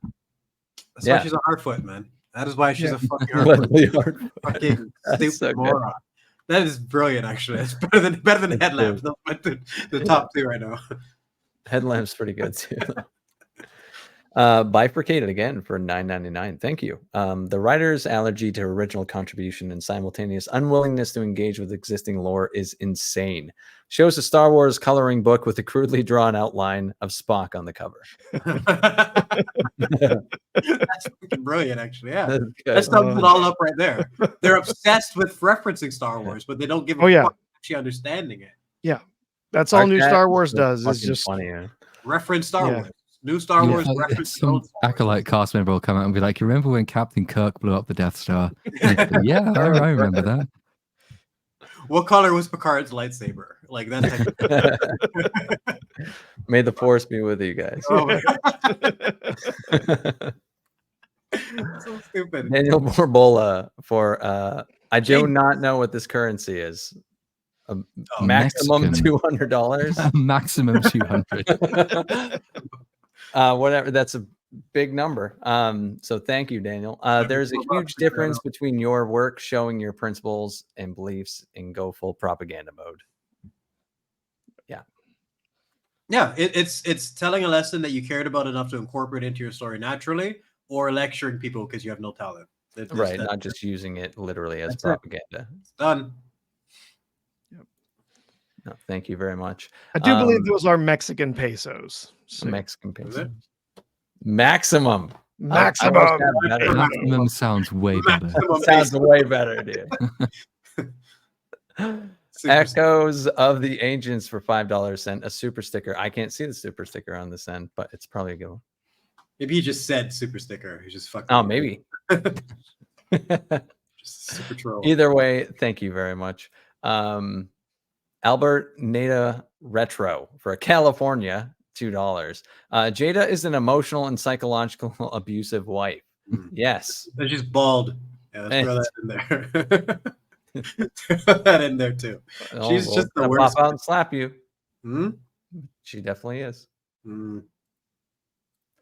Wolfsbane for $5. Thank you. I hate the fixation on Grey Jedi. It was a cool concept as teenagers, but like the anti-hero villain trope, it has become tired and what do you mean tired? No, they haven't done anything with it. How's it tired and old? They literally haven't done anything with it since fucking Qui-Gon. They haven't done shit. We got the guy in Ahsoka who's like, I have thoughts about the Jedi. I'm not gonna tell you though. On to Ahsoka scene. Like pretty much that was it. His whole character was like potentially telling you interesting thing about his thought process on the Jedi. this thing hasn't been explored, and part of the reason people fixate on it is because we want any development of the Force in the Jedi. I wanted to see Kylo get dark side training. I wanted to see something. We get nothing. That's why we fixate on this one concept, because it's the only thing potentially substantive left. They did try to do something with a gray Jedi. There was the Jedi Bindu that showed up in the Rebels series. It was in a Rebel series voiced by Jedi Doctor Bindu. Who, Tom Baker, voiced by Tom Baker. But yeah, they didn't really do anything with it. They kind of introduced him, and he was in a couple of episodes, kind of helping to guide some of the characters in that, and then gone. So the only thing I heard was someone literally recently referenced that KOTOR, whatever it is, I've never seen it, was exploring how if people constantly go to the dark side, then maybe there's something wrong with our training. Is that Platoon? You're familiar with that? Was that the premise behind it? I'm trying to think if there is a bit like that. There might well be in one of them. It's been a while since I played them. Yeah, it's an interesting concept. Even if I just made that up out of the top of my head, that's more interesting than any of the things that they're doing now. Like exploring these philosophies rather than just repeating it over and over again. I'm bored of just badly done anti-heroes and grey characters. I mean, you can make really, really fascinating dichotomies, and you can do interesting things with them, but you can also do that whilst keeping the Jedi as sort of this pinnacle of like moral authority. You can it's sort of the Superman problem, right? Like Superman, okay, if he's always good and he's incredibly powerful, then he's really boring. But you can make him interesting by putting him in incredibly difficult moral dilemmas in which there is not necessarily a best outcome. In which case, you then see how he reacts as a character, and then see him make difficult choices. You can still make the Jedi interesting without making them morally grey, I think. I'd be much happier with a Star Wars universe that has enough space for all of these done properly than a Star Wars universe that only goes in for grey people and does it badly, which is what we've got. And different interpretations of the Jedi. Like, I'm so sick of these stank-ass robes, man. I'm done with them. And they look even worse than this one in fucking pajamas. I want to see different interpretations of the Jedi. Show me a guy who's like, fuck the robes, he's all in armor. Show me a guy who doesn't even want to use a lightsaber. It should be strictly about the Force. Show me a guy who's like he sucks at the Force, so he spends all his time mastering the lightsaber. Like, there's so many different interpretations you can do. All we ever had was assuming that Mace Windu is better with the lightsaber than the Force, and Yoda is vice versa. Like, that's as interesting as it got. Show me a whole, like, the Knights of Ren. Fucking hell, could have been so interesting. Several different Force users with different perspectives, all trained by Snoke or Kylo or whatever, and all have a vendetta against Luke for different reasons that are actually fleshed out, not the bullshit thing that they came up with. I still have no idea what a Knight of Ren is. Nobody knows. Nobody. Where the fuck were they? Where did they go? Where were they the whole fucking trilogy? Sure sounds Why did they cool, show though. up in a cave to fight Kylo? It's been years and I'm still salty as fuck over those movies. It's crazy. Yes, yes. Yes. Thank you for that. Cedarus Parabellus. Close enough. I didn't notice. No, No, but thank you for the a reason to play this one. Yes, yes. It's such a useful little clip. I just like it. Taker 610 for $2. Can we call the fat Jedi the Taco Light? It's Acolyte. There's There's gonna be nothing- like so Give it many a taco names, bite. there's so many names by the end of the season for that guy. Yeah, I feel see, like having light in his name is just wrong. There's nothing Yeah. light about Yeah, that there's guy. nothing light Yeah. about that. Yeah. I was going with cholesterol. Yeah. Ooh, that's a clever one. He gets the I'm low sticking with fat that. sour cream on his taco. Doesn't make a difference. No, because it just has more sugar, which actually makes you fat. Yep. Pootie Evans for $1.99. Fannie Mae should take OSHA to the memory store. I'm fuck. sorry for people who don't understand that reference. I'll pray for you. That sucks. Because the memory store is fucking magic, and it would solve all the problems of this show. Nibs Indie Gaming for $2. Member Star Wars. I can do it like this. Member Star Wars. Member Jedi. Member lightsabers. I remember. ATSTs. ATSTs. When you do it, though, you sounded like Alec Guinness. You sounded like Obi-Wan. when you did it. I just did the actual auto tune thing on the dashboard of the software. Oh. I can crank it up. Then I sound exactly like him. I mean, for 3 hours, I didn't even notice this guy's name has confirmed lesbian. Yeah. Me too, confirmed. I was outed. Leslie outed me. The An fucking interview. hard-foot bitch. Like, Jesus. Sean Calloway for $10. Thank you, Sean. This show is so progressive that even in a long time ago in a galaxy far, far away, two black girls still don't have a date. And Oh when my there's God. someone killed, the first person they look at, black woman. And if your sister doesn't want to be a witch, just fucking kill her and burn everything. Like that's the solution. Episode 1 begins with knife crime as well, so it's all over the place. It's just racism, start to finish. Oh my God. John Shepard for $5 would love to see the IP man style from Rogue One explored. I'm one with the Force, I'm one with me. Yeah, that guy was kind of cool, actually. You know what? Yeah, Throw him over that that was dude. cool. He didn't shit on the Force. He didn't make it corny and like I believed him in terms of okay, he's not a Jedi, but this is someone else's interpretation of the Force, and the fact that he's blind makes it a necessity for him. I'm like, he's one of my favorite parts of the movie, just aesthetically at least. It's just true. Fucking hell, man.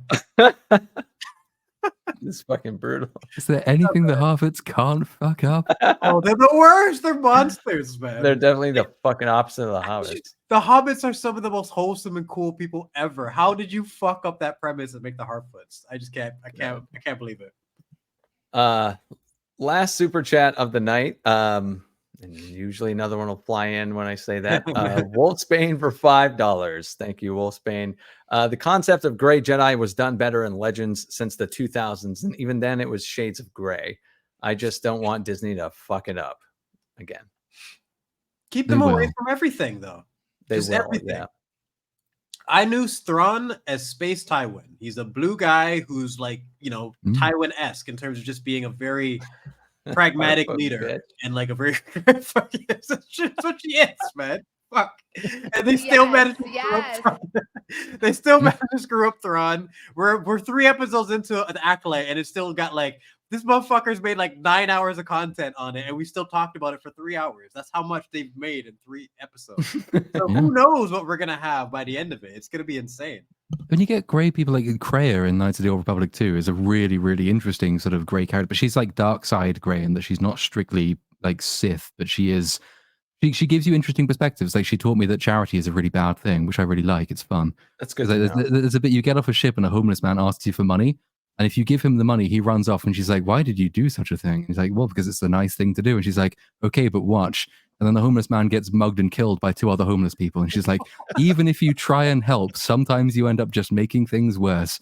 So like your naive ideas about what is good and what is bad really need to be improved. It's like, that's an interesting little character thing. I like that, but we won't ever get that.